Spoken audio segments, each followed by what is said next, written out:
इत्यप्ययेहा निहति कृषिकमो बन्धमोक्षाश्च यस्मात् अस्य श्री ब्रह्मरुद्र प्रभृति सुरनरद्वेषशत्रुत्मकस्य विष्णोर्व्यस्ताः समस्ताः सकलगुणनिधिः सर्वदोषो व्यपेतः पूर्णानन्दाव्ययो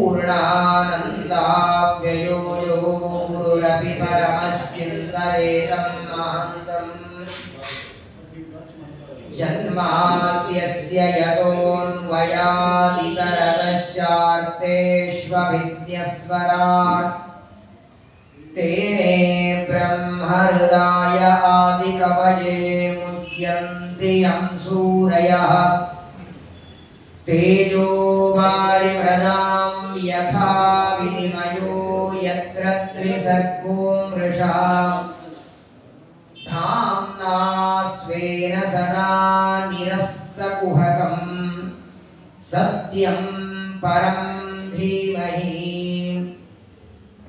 धर्मप्रोज्झितकैतवोऽत्र परमो निर्मत्सराणां सतां वेद्यं वास्तवमत्र वस्तु शिवदं तापत्रयोन्मूलनम् श्रीमद्भागवते महामुनिकृते किं वा परैरीश्वरः सद्योरुध्यवरुध्यतेऽत्र कृतिभिः शुश्रूषुभिस्तक्षणः निगमकल्पतरोर्गलितं फलं शुकमुखादमृतद्रवसंयुतं पिबत भागवतं रसमालयं मुहुरहो रसिकाः भुवि भावुकाः वसुदेवसुतं देवं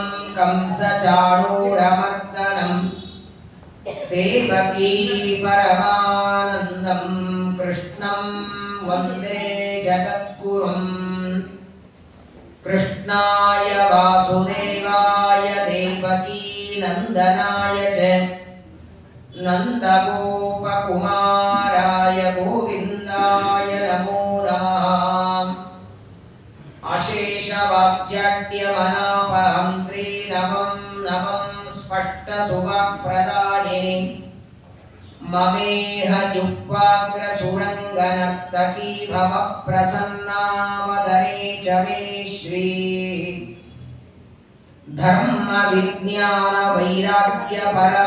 धर्मविज्ञानवैराग्यपरमैश्वर्यशालिनः श्रीमदानन्दतीर्थभगवत्पादान् वन्दे निरन्तरम् नमोऽस्तु तात्विका देवाः विष्णुभक्तिपरायणाः धर्ममार्गे प्रेरयन्तु भवन्तः सर्व एवैः यं प्रव्रजन्तमनुपेतमपेतकृत्यं द्वैपायनो विरहकातर आजुहाव पुत्रेति तन्मयतया तरगोपिनेदुः तं सर्वभूतहृदयं मुनिमानतोऽस्मि वक्रतुण्डमहाकाय कोटिसूर्यसमप्रभ निर्विघ्नं कुरु मे देव सर्वकार्येषु सर्वदा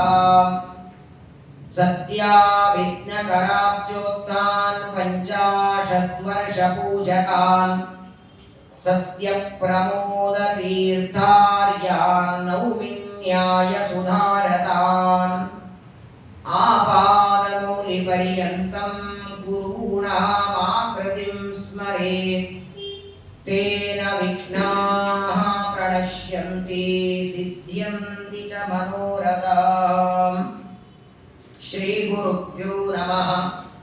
श्रीशुक उवाच क्रीडासक्तेषु गोपेषु तद्गावो दूरचारिणीः स्वैरं चरन्त्यो विविशुः तृणलोभेन कप्परम् स्वस्त्यस्तु सताम् अशेषसन्मङ्गलानि भवन्तु श्लोकैकश्रवणपठनमात्रेण कथा वक्तश्च श्रोतॄणां निखिलकलिकतकल्मषापनूतनपटुतरे मोक्षाद्यखिलपुरुषार्थसाधनीभूते श्रीमद्भागवते महापुराणे दशमस्कन्धे यत्किञ्चित् पूर्वोक्तप्रमेयानुवादः। हरिः ओं हरिः ओं हरिः ओं। ಶ್ರೀಗುರುಭ್ಯೋ ನಮಃ. ಇವತ್ತಿನ ದಿವಸ ಸತ್ಯಪ್ರಮೋದ ತೀರ್ಥ ಶ್ರೀಪಾದಂಗಳವರ ಮಧ್ಯಾರಾಧನೆಯ ಪರ್ವಕಾಲ. ಪ್ರಾತಸ್ಮರಣೀಯರು, ವಿಶೇಷವಾಗಿ 50 ವರ್ಷ ಪೂಜಕಾನಂತ ಅವರನ್ನ ಮಹಾಸ್ವಾಮಿಗಳು ಸತ್ಯಾತ್ಮರು ಸ್ತೋತ್ರ ಮಾಡ್ತಾರೆ. 50 ವರ್ಷಗಳವರೆಗೆ ಒಂದು ದಿನ ಬಿಡದೆ ಮೂಲರಾಮದೇವರ ಪೂಜೆಯನ್ನ ಮಾಡಿ, ಪಾಠವನ್ನ ಮಾಡಿ, ಪ್ರವಚನವನ್ನ ಮಾಡಿ ಸಮಗ್ರ ಜಗತ್ತಿನೊಳಗೆ ಅನೇಕ ವಿದ್ವಾಂಸರನ್ನ ನಿರ್ಮಾಣ ಮಾಡಿದ ಮಹಾಜ್ಞಾನಿಗಳು ಸತ್ಯಪ್ರಮೋದ ತೀರ್ಥರು. ಪ್ರಾಯಃ ರಾಮಾಯಣದಲ್ಲಿ ಋಷ್ಯಶೃಂಗರ ಕಥೆ ಕೇಳ್ತೇವೆ. ಎಲ್ಲಾದರೂ ಮಳೆ ಬರಲಿಲ್ಲ ಅಂದ್ರೆ ಋಷ್ಯಶೃಂಗರನ್ನ ಕರಿಬೇಕು. ಅವರು ಕಾಲಿಟ್ಟರೆ ಸಾಕು ಮಳೆ ಬರಬೇಕಂತ. ಆದರೆ ಸತ್ಯಪ್ರಮೋದ ತೀರ್ಥರನ್ನ ಅಭಿನವ ಋಷ್ಯಶೃಂಗರು ಅಂತ ಕರೆಯುವರು. ಅನೇಕ ಊರುಗಳಲ್ಲಿ, ಅದರಲ್ಲಿಯೂ ವಿಶೇಷವಾಗಿ ಸತ್ತಿಯೊಳಗೆ ಅನೇಕ ಬಾರಿ ಎರಡೂ ಮಾಡಿದ್ದಾರೆ. ಮಳೆ ತರಿಸಿದ್ದು ಉದಾಹರಣೆ ಇದೆ. ಅನೇಕ ಪ್ರಸಂಗಗಳಲ್ಲಿ ನೂರಾರು ಸಾವಿರಾರು 10,000 ಜನ ಊಟಕ್ಕೆ ಇದ್ದಾರೆ. ಜೋರಾಗಿ ಮಾಡ ಕವದಿದೆ. ಇನ್ನೇನು ಮಳೆ ಬಂದ್ರೆ ಅಡಿಗೆ ಹಿಡಿದು ಕೊಚ್ಕೊಂಡು ಹೋಗಬೇಕು. ಆ ಸಂದರ್ಭದಲ್ಲಿ ರಾಮದೇವರಿಗೆ ಪ್ರಾರ್ಥನೆ ಮಾಡಿ ಬರುವ ಮಳೆ ನಿಲ್ಲಿಸಿದ್ದೂ ಇದೆ. ಎರಡೂ ಸಾಮರ್ಥ್ಯ, ಮಳೆ ತರುವ ಸಾಮರ್ಥ್ಯನೂ ಇದೆ, ಮಳೆ ನಿಲ್ಲಿಸುವ ಸಾಮರ್ಥ್ಯನೂ ಅವರ ಚರಿತ್ರೆಯಲ್ಲಿ ಕೇಳ್ತೇವೆ. ವಿಶೇಷ ಅಂದ್ರೆ ಸತ್ಯಪ್ರಮೋದ ತೀರ್ಥರನ್ನು ನೋಡಿದವರು ಅನೇಕ ಜನ ನಿಮ್ಮಲ್ಲಿದ್ದೀರಿ. ಅವರಿಂದ ಮಂತ್ರಾಕ್ಷತೆಯನ್ನ, ಮುದ್ರೆಯನ್ನ ತಗೊಂಡವರು, ಅವರ ಪ್ರವಚನವನ್ನ ಕೇಳಿದವರು. ರಾಮ ಶಬ್ದಕ್ಕೆ ಅನೇಕ ಅರ್ಥಗಳನ್ನ ಉಪನ್ಯಾಸದಲ್ಲಿ ಹೇಳಿದವರು.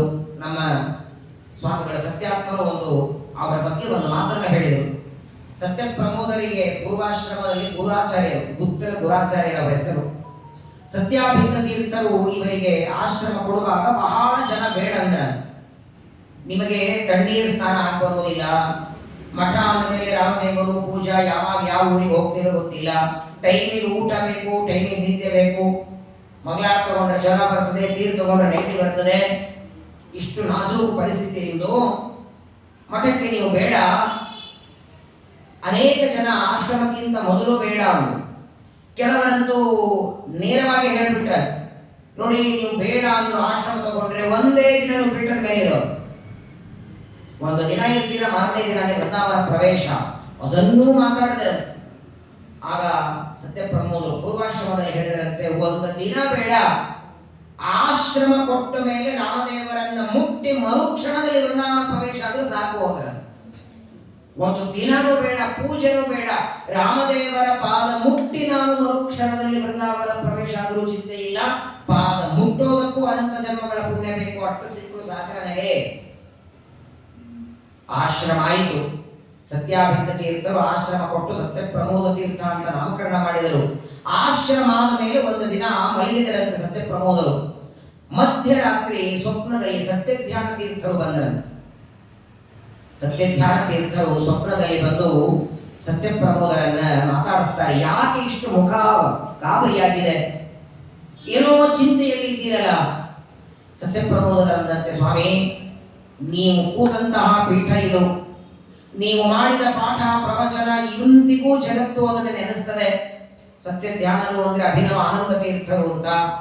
ನನಗೆ ಅನೇಕ ಜನ ಜ್ಯೋತಿಷ್ಯರು, ಬೇಕಾದಷ್ಟು ಜ್ಞಾನಿಗಳೆಲ್ಲ ತಿಳಿದವರೆಲ್ಲ, ನಾನು ಬಹಳ ದಿನ ಇರೋದಿಲ್ಲ, 1 ದಿನ 2 ದಿನ, ನಾನು ಬಹಳ ದಿವಸ ಪೀಠದ ಮೇಲೆ ಇರೋದಿಲ್ಲ, ಏನ್ ಮಾಡಲಿ ನನಗೇನು ಗೊತ್ತಾಗ್ತಿಲ್ಲ ಅಂತ ಕನಸಿನಲ್ಲಿ ಸತ್ಯಧ್ಯಾನ ತೀರ್ಥರ ಜೊತೆಗೆ ಸತ್ಯಪ್ರಮೋದರು ಮಾತಾಡಿದರೆ ಒಂದೇ ಮಾತು ಹೇಳ್ತಾರೆ. ಸತ್ಯಧ್ಯಾನ ಅಂತಾರೆ, ಯಾರ ಜನರ ಮಾತು ಕೇಳಿಬಿಡಿ, ನಾನು ಹೇಳ್ತೇನೆ ನಿಮಗೆ, 50 ವರ್ಷ ನೀವು ಪೀಠದ ಮೇಲೆ ಕೂಡುತ್ತೀರೋ, ಒಂದು ದಿನ ನೀವು ಮಾತು ಸರಿಯಲ್ಲ ಅಂತ. ನಿಮ್ಮ ಹಿಂದೆ ನಾನಿರ್ತೇನೆ, ನೀವು ಕೈಯಲ್ಲಿ ದಂಡವನ್ನು ತಗೊಳ್ಳಿ, ನಿಮ್ಮ ಹಿಂದೆ ನಾನಿಂತು 50 ವರ್ಷಗಳವರೆಗೆ ಎರಡು, ಒಂದು ಕಡೆಗೆ ರಾಮದೇವರ ಪೂಜೆ, ಇನ್ನೊಂದು ಕಡೆಗೆ ವೇದವ್ಯಾಸ ದೇವರ ಸುಧಾದಿ ಗ್ರಂಥಗಳ ಪಾಠ ಪ್ರವಚನ, ಒಂದು ದಿನ ನಿಲ್ಲದೆ ನಿಮ್ಮಿಂದ ಮಾಡಿಸೋ ಜವಾಬ್ದಾರಿ ನಂದು, ಯಾರು ತಲೆಗೆ ಹಾಕೋಬೇಡಿ. ಪ್ರಾತಃ ಕಾಲದಲ್ಲಿ ಎದ್ದು ಆ ಸ್ವಪ್ನದ ವೃತ್ತಾಂತ ಹೇಳ್ತಾರೆ. ತಮಗೆ ಸ್ವಪ್ನದಲ್ಲಿ ಸತ್ಯಜ್ಞಾನ ತೀರ್ಥರು ಮಾಡಿದ ಅನುಗ್ರಹವನ್ನ ಸತ್ಯಪ್ರಮೋದ ತೀರ್ಥರು ಕೊನೆಯವರೆಗೆ, ಕೊನೆ ಸಂದರ್ಭದಲ್ಲಿ ಸ್ವಲ್ಪ ತೊಂದರೆಗಳಾದರೂ ಕೂಡ ರಾಮದೇವರ ಪೂಜೆಯನ್ನ ಮಾತ್ರ ಬಿಡಲಿಲ್ಲ. ಕೊನೆಗೆ ಸತ್ಯಾತ್ಮನಂತಹ ದಿವ್ಯ ಒಂದು ರತ್ನವನ್ನ ಜಗತ್ತಿಗೆ ಕೊಟ್ಟು ವೃಂದಾವನ ಪ್ರವೇಶ ಮಾಡ್ತಾರೆ. ರಾಘವೇಂದ್ರ ಸ್ವಾಮಿಗಳ ಪರಮ ಗುರುಗಳು ವಿಜೇಂದ್ರ ತೀರ್ಥರ ಮೇಲೆ ಅಪಾರ ವಿಶ್ವಾಸ. ವಿಜೇಂದ್ರ ವಿಜಯ ವೈಭವ ಅಂತ ಬರೆದಿದ್ದಾರೆ. ಅನೇಕ ಗ್ರಂಥಗಳನ್ನ ಸುಧಾ ಮಂಡನ ಅಂತ ಸತ್ಯ ಪ್ರಮೋದ ತೀರ್ಥರು ರಚನೆ ಮಾಡಿಕೊಟ್ಟದ್ದಿದೆ. ಅನೇಕ ಕಡೆಗೆ ಸಂಚಾರವನ್ನ ಮಾಡಿ ಅನುಗ್ರಹ ಮಾಡ್ತಾರೆ. ನೋಡಿ, ಸತ್ಯಪ್ರಮೋದರಿಂದ ಅನುಗ್ರಹ ಪಡೆದವರು ಪ್ರಾಯ ನಿಮ್ಮಲ್ಲಿಯೂ ಅನೇಕ ಜನ ಇದ್ದೀರಿ. ನೇರವಾಗಿ ಮಾತಾಡಿಸಿದವರಿದ್ದೀರಿ, ಮಂತ್ರಷ್ಟಗೊಂಡವರಿದ್ದೀರಿ. ಆದರೆ ಸತ್ಯಪ್ರಮೋದ ತೀರ್ಥರು ಮಹಾರಾಷ್ಟ್ರಕ್ಕೆ ಬಹಳ ಬರ್ತೀವಿ. ನೀವೆಲ್ಲ ಕೇಳಿದ್ದೀರಿ, ಗುಲ್ಬರ್ಗಾದಿಂದ ಒಂದು 50-80 ಕಿಲೋಮೀಟರ್ ದೂರಲ್ಲಿ ಖಜೂರಿ ಅಂತ ಒಂದು ಊರಿದೆ, ಕೇಳಿದ್ದೀರಿ. ಅಲ್ಲಿ ಪ್ರಾಚೀನ ಒಂದು ವೆಂಕಟೇಶ ದೇವರ ದೇವಸ್ಥಾನ ಇಂದಿಗೂ ಇದೆ. ಪುಷ್ಕರಣಿಯಲ್ಲಿ ಸ್ನಾನಕ್ಕೆ ಹೋದಾಗ ಶ್ರೀಗೂ ಸಹಿತವಾಗಿ ದೇವರು ಒಲಿದು ಬಂದದ್ದು ಆ ಮನೆತನಕ್ಕೆ. ಅಲ್ಲಿ ನಮ್ಮ ತಂದೆ ಪೂಜೆ ಮಾಡ್ತಿದ್ವಿ. ಸುಮಾರು 13 ವರ್ಷ ನಾನು ಹುಟ್ಟಿದ್ದೆ ಅಲ್ಲಿ. ನನಗೆ 6 ತಿಂಗಳಿತ್ತು. ನಮ್ಮ ತಂದೆ ಹೇಳ್ತಿರೋ ಒಂದ್ಸಲ 6 ತಿಂಗಳಿತ್ತಂತೆ ಸತ್ಯಪ್ರಮೋದರು ಬಂದಿದ್ರು ಕಚೂರಿಗೆ. ಅಲ್ಲಿ ಬಂದಾಗ ಸಾಮಾನ್ಯವಾಗಿ ಸ್ವಾಮಿಗಳದ್ದು 2 ಸ್ನಾನ ಇರುತ್ತೆ. ಮೊದಲೊಂದು ಸ್ನಾನ ಮಾಡ್ತಾರೆ, ರಾಮದೇವರನ್ನ ತೆಗೆದಿಟ್ಟು ಸಚೈಲ ಅಂತ ಕರೀತಾರೆ. ಆ ರಾಮದೇವ ಪ್ರತಿಮೆ ತೆಗೆದಿಟ್ಟು ಆಮೇಲೆ ಮತ್ತೊಮ್ಮೆ ಸ್ನಾನಕ್ಕೆ ಹೋಗ್ತಾರೆ. ಮೊದಲನೇ ಸ್ನಾನ ಮಾಡಿ ರಾಮದೇವರನ್ನೆಲ್ಲ ತೆಗೆದು ಮಂಟಪದಲ್ಲಿ ಇಟ್ಟು 2ನೇ ಸ್ನಾನಕ್ಕೆ ಹೋಗುವಾಗ 6 ತಿಂಗಳ ಮಗು ನಮ್ಮ ತಂದೆ ಪಾದಕ್ಕೆ ಒಯ್ದು ಹಾಕಿದ್ದಾರೆ. ಬೈದ್ರ ಸತ್ಯಪ್ರಮೋದರು ಮೈ ಮೇಲೆ ಬಟ್ಟೆನೂ ಇರಲಿಲ್ಲ, ಸ್ವಾಮಿಗಳ ಹತ್ರ ನಮಸ್ಕಾರ ಮಾಡಿಸ್ಬೇಕು ಅಂತ. ಬುದ್ಧದಲ್ಲಿಯೋ ಮಗುವಿನ ವಯಸ್ಸೇನೋ ನೆಲದ ಮೇಲೆ ಹಾಕಿದ್ದೆ, ತಾಯಿ ಎತ್ಕೊಳ್ತೇನೆ ಅಂತ ಎತ್ಕೊಂಡು ತೊಡೆ ಮೇಲೆ ತಗೊಂಡ್ರು. ಸತ್ಯಪ್ರಮೋದರು ತೊಡೆ ಮೇಲೆ ತಗೊಂಡು ಏನಿಟ್ಟಿದೆ ಹೆಸರು ಅಂತ ಕೇಳಿದ್ರು. ದ್ವೈಪಾಯನ ಅಂತ ನಮ್ಮ ತಂದೆ ಹೇಳಿ, ಏನ್ ಮಾಡ್ತೀವಿ ಮುಂದೆ ಇವರನ್ನ? ಏನಿಲ್ಲ, ಸ್ಕೂಲಿಗೆ ಹಾಕ್ತೇನೆ ಅಂದ್ರೆ ಸ್ಕೂಲಲ್ಲಿ ಹಾಕ್ಬೇಡ, 8 ವರ್ಷಕ್ಕೆ ಉಪನಯನ ಮಾಡಿ ವಿದ್ಯಾಪೀಠಕ್ಕೆ ಹಾಕು, ದೊಡ್ಡ ಪಂಡಿತ ಆಗ್ತಾನೆ ಇವನು. 6ನೇ ತಿಂಗಳಿಗೆ ಆಗ ನನ್ನ ಮುಖ ನೋಡಿ ಏನ್ ನೋಡಿದ್ರೆ ಗೊತ್ತಿಲ್ಲ. ಅವತ್ತಿನಿಂದ ನಮ್ಮ ತಂದೆಯ ಒಂದೇ ತಲೆಯಲ್ಲಿ ಯಾವಾಗ ನಮ್ದು 8 ವರ್ಷ ಆಗತ್ತೆ ಅಂತ ಕಾಯ್ತಿದ್ರು. ಉಪನಯನ ಮಾಡಿ ಮೊಟ್ಟ ಮೊದಲು ಸ್ವಾಮಿಗಳ ಆಜ್ಞೆಯಾಗಿದೆ, ನೀನು ಹೋಗು ಮಠಕ್ಕೆ, ವಿದ್ಯಾಪೀಠಕ್ಕೆ ಹೋಗುವುದಷ್ಟು ವಿಶೇಷವಾಗಿ ಅನೇಕ ವಿದ್ಯಾಪೀಠಗಳನ್ನ ನಿರ್ಮಾಣ ಮಾಡಿದವರು. ಜಯತೀರ್ಥ ವಿದ್ಯಾಪೀಠ ಇಲ್ಲಿ ನೋಡ್ತೀರಿ, ಮಣ್ಣೂರಿನಲ್ಲಿ ವೇದೇಶ ತೀರ್ಥ ವಿದ್ಯಾಪೀಠ, ಅದನ್ನು ಉದ್ಘಾಟನೆ ಮಾಡಿ ಒಂದೇ ಮಾತಂತ, ಇದನ್ನು ಹೊಸದಾಗಿ ನಾನು ಉದ್ಘಾಟನೆ ಮಾಡಲ್ಲ. ರಘುನಾಥ ತೀರ್ಥರು, ರಘುವರ್ಯ ತೀರ್ಥರು, ರಘುತ್ತಮ ತೀರ್ಥರು, ಇವರೆಲ್ಲರೂ ವೇದೇಶ ತೀರ್ಥರು, ಯಾದವಾರ್ಯರು, ಇವರೆಲ್ಲ ಮಹನೀಯರು ಆಳಿದ ವಿದ್ಯಾಪೀಠ. ಸ್ವಲ್ಪ ಮುಚ್ಚಿದ್ದನ್ನ ಮತ್ತೆ ತೆಗಿದ್ದೇನೆ ಹೊರತು ಹೊಸದಾಗಿ ನಿರ್ಮಾಣ ಮಾಡಲ್ಲ ಅಂತ ಮಣ್ಣೂರಿನ ವೇದೇಶ ತೀರ್ಥ ವಿದ್ಯಾಪೀಠವನ್ನು ಸತ್ಯಪ್ರಮೋದ ತೀರ್ಥರೇ ಅದನ್ನ ಮತ್ತೆ ಸ್ಥಾಪನೆ ಮಾಡಿದ್ದು. ಹೀಗೆ ಅನೇಕ ಮಠಗಳನ್ನ, ವಿದ್ಯಾಪೀಠಗಳನ್ನ ನಿರ್ಮಾಣ ಮಾಡಿ ವಿದ್ವಾಂಸರನ್ನ ಜಗತ್ತಿಗೆ ಕೊಟ್ಟಂತಹ ಗುರುಗಳನ್ನ ಆರಾಧನೆಯ ಸಂದರ್ಭದಲ್ಲಿ ನಾವೇಳ್ಕೊಳ್ಳಿಕ್ಕೆ ಸಾಧ್ಯ. ಅನಂತ ಅನಂತ ನಮಸ್ಕಾರಗಳನ್ನ ಮಾಡ್ತಾ ಅವರ ಅನುಗ್ರಹ, ಅವರ ಆಶೀರ್ವಾದ ಸದಾಕಾಲ ನಮ್ಮ ಮೇಲೆ ಇರಲಿ ಅಂತ ಸತ್ಯಪ್ರಮೋದ ತೀರ್ಥರಲ್ಲಿ ಪ್ರಾರ್ಥನೆಯನ್ನ ಮಾಡ್ತಾ, ಕಾರ್ತಿಕ ಮಾಸದ ಈ ಪರ್ವಕಾಲದಲ್ಲಿ ಕಳೆದ 1 ವರ್ಷದಿಂದ ಶ್ರೀಮದ್ ಭಾಗವತದ ಶ್ರವಣ ಮಾಡ್ತಾ ಇದ್ದೇವೆ. ದಶಮ ಸ್ಕಂದದ ಶ್ರೀಕೃಷ್ಣ ಕಥಾಮೃತವನ್ನ ಶ್ರವಣ ಮಾಡ್ತಾ ಇದ್ದೇವೆ.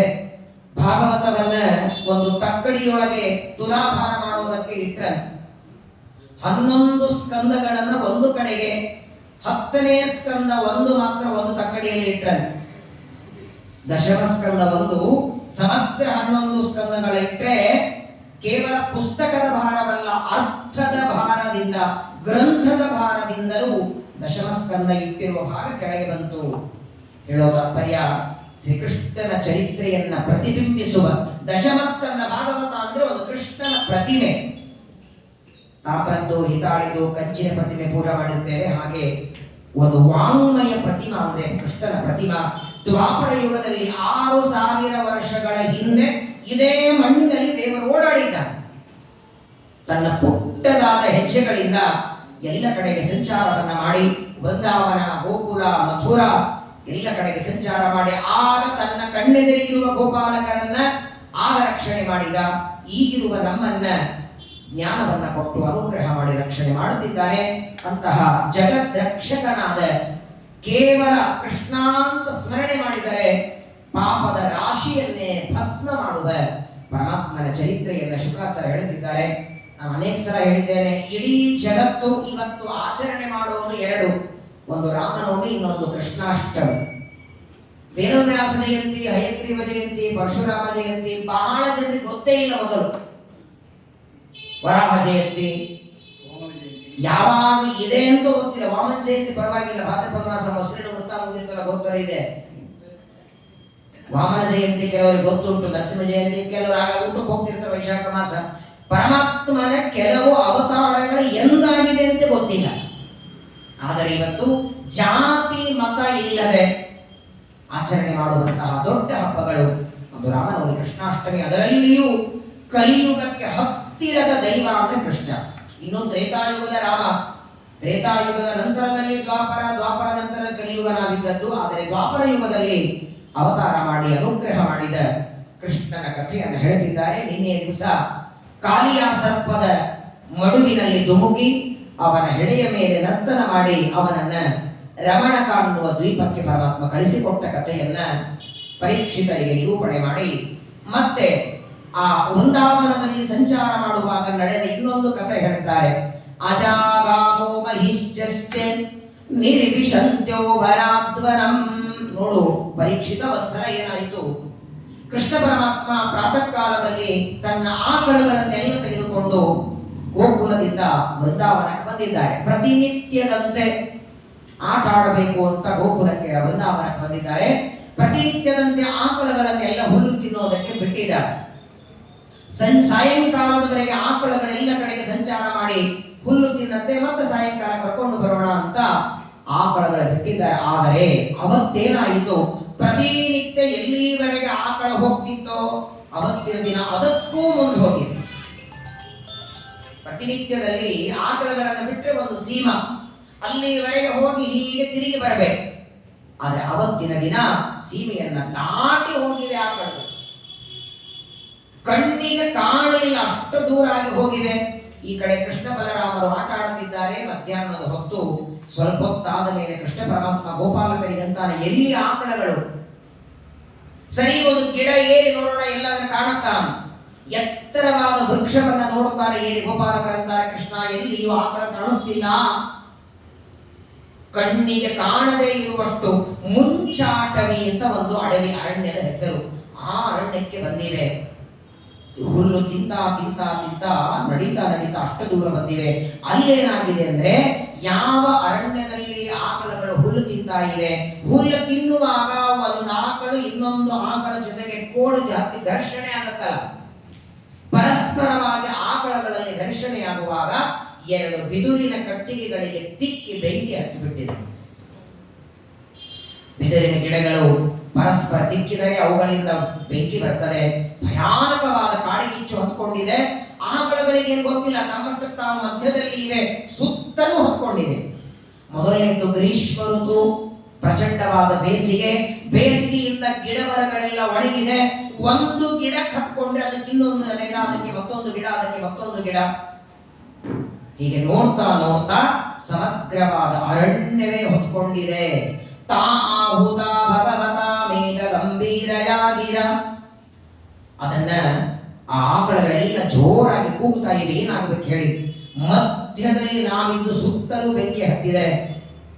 ಎಲ್ಲೋ ದೂರದಲ್ಲಿ ಒಲೆ ಇಟ್ಟು ಅಡಿಗೆ ಮಾಡುವಾಗ ಅದರ ಶಕೆ ಬಿದ್ರೇನೆ ತಲೆ ಕೆಳಗಾಗುತ್ತೆ. ಕಾಡಿಗಿಚ್ಚು ಮೊದಲೇ ಅತ್ಯಂತ ಭಯಾನಕವಾಗಿ ಉರಿತಾ ಇವೆ. ಆಕಳಗಳೆಲ್ಲ ಜೋರಾಗಿ ಒದರ್ತಾ ಇವೆ. ತಮಾಪತಂತಂ ಪರಿತೋದವಾಗ್ರಿ. ಗೋಪಾಲಕರೆಲ್ಲ ಬಂದು ಕೃಷ್ಣನಿಗೆ ಅಂತಾರೆ, ಸ್ವಾಮಿ, ನಾವು ದೊಡ್ಡ ಆಪತ್ತಿನಲ್ಲಿ ಸಿಕ್ಕು ಬಿದ್ದಿದ್ದೇವೆ. ಯಾವ ನೀರು ಹಾಕಿದ್ರು ಶಾಂತ ಆಗುವುದಿಲ್ಲ. ಯಾರೋ ಕಟ್ಟಿ ಕೊಡುವ ಹಚ್ಚಿದ್ದಲ್ಲ, ಅದು ಕಾಡಿಗಿಚ್ಚರು. ದೂರದವರೆಗೆ ಬೆಂಕಿ ಹತ್ಕೊಂಡಿದೆ. ಸುತ್ತ ಸುತ್ತಲೂ ಅರಣ್ಯದಲ್ಲಿ ಬೆಂಕಿ ಎತ್ಕೊಂಡಿದೆ. ಆ ಅರಣ್ಯದ ಬೆಂಕಿಯಲ್ಲಿ ಆಕಳಗಳೆಲ್ಲ ಒದ್ದಾಡ್ತಿವೆ. ಇನ್ನ ತಿರುಗಿ ನಾವೆಲ್ಲರೂ ಬದುಕಿ ಮತ್ತೆ ಗೋಕುಲಕ್ಕೆ ಹೋಗ್ತೇವೆ ಅಂತ ವಿಶ್ವಾಸ ಇಲ್ಲ. ಆಕಳಗಳು ಅಳ್ತಾ ಇವೆ, ಗೋಪಾಲಕರೆಲ್ಲರೂ ಜೋರಾಗಿ ಅಳ್ತಾ ಇದ್ದಾರೆ.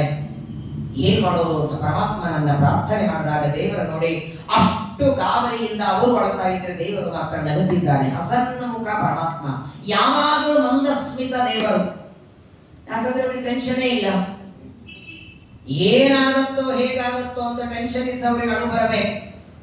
ಅನಾದಿ ಕಾಲದಿಂದ ಅನಂತ ಕಾಲದವರೆಗೆ ಆನಂದ ರೂಪನಾದ ಪರಮಾತ್ಮನಿಗೆ ಯಾಕೆ ದುಃಖ ಆಗುತ್ತೆ? ದುಃಖ ಇಲ್ಲ ಅಂದ್ರೆ ಯಾಕೆ ಅಳು ಬರ್ತದೆ? ಪರಮಾತ್ಮ ಎಲ್ಲ ಗೋಪಾಲಕರು ಭಯಪಟ್ಟದನ್ನ ನೋಡಿ ಕೃಷ್ಣ ಅಂತಾನೆ, ಸ್ವಲ್ಪ ಕಣ್ಣು ಮುಚ್ಚಿರಿ ಎಲ್ಲ. ನಮಗೆಲ್ಲ ಹೇಳ್ತಾರೆ ನೋಡಿ, ಏನೋ ಒಂದು ಭಯ ಆಗುವ ಅಯ್ಯೋ ಕಣ್ಣು ಮುಚ್ಚಿ ಹೋಗತ್ತೆ.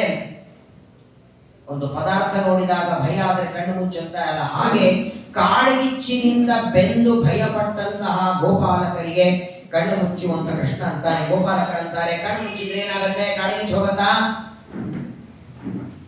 ಕಣ್ಣು ಮುಚ್ಚಿದ್ರೆ ಬಹಳ ಅಂದ್ರೆ ಕಾಡಗಿಚ್ಚು ಹತ್ತಿದ್ದು ಕಣ್ಣಿಗೆ ಕಾಣಿಸಲ್ಲ, ಅದ್ರ ಶಕೆ ಅಂತೂ ಮೈ ಬಂದೇ ಬರುತ್ತಲ್ಲ.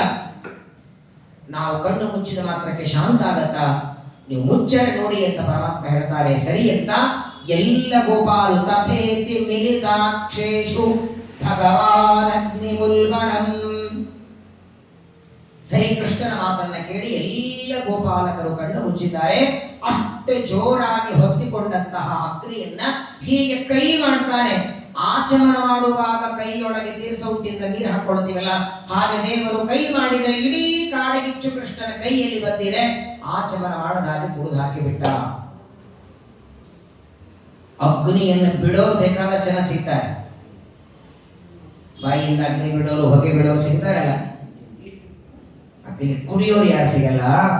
ಅದು ಸಾಮಾನ್ಯವಾದ ಅಗ್ನಿಯಲ್ಲ, ಸಂಪೂರ್ಣವಾದ ಮುಖಾದಿಂದ್ರಶ್ಚ ಅಗ್ನಿಶ್ಚ, ಪರಮಾತ್ಮನ ಮುಖದಿಂದ ಹುಟ್ಟಿದವನು ಅಗ್ನಿ. ಆ ಅಗ್ನಿ ಮತ್ತೆ ತನ್ನ ಮನೆಗೆ ತಾನು ಪ್ರವೇಶ ಮಾಡ್ತಾನೆ. ಒಂದೇ ಕ್ಷಣ ಕಣ್ಣು ಮುಚ್ಚಿಕೊಂಡಿದ್ದಾರೆ ಗೋಪಾಲಕರು. ತೆಗೀರಿ ಅಂದ ಕಣ್ಣನ್ನ. ಗೋಪಾಲಕರು ಕಣ್ಣು ತೆಗೆದು ನೋಡುತ್ತಾರೆ. ಎಲ್ಲಿ ಕಾಡು ಗಿಚ್ಚತ್ತಿದೆ ಅನ್ನುವ ಕುರುಹುನು ಇಲ್ಲದೆ ಇರುವ ರೀತಿಯೊಳಗೆ ಸಮಗ್ರವಾದಂತಹ ಅರಣ್ಯವನ್ನ ಶಾಂತ ಮಾಡಿ ಮತ್ತೆ ಎಲ್ಲ ಗೋಗಳನ್ನು ತೆಗೆದುಕೊಂಡು ಪರಮಾತ್ಮ ಹೊರಗೆ ಹೊರಟಿದ್ದಾನೆ. ಇಷ್ಟ ಕಾರುಣ್ಯ ನೋಡಿ ದೇವರಿಗೆ.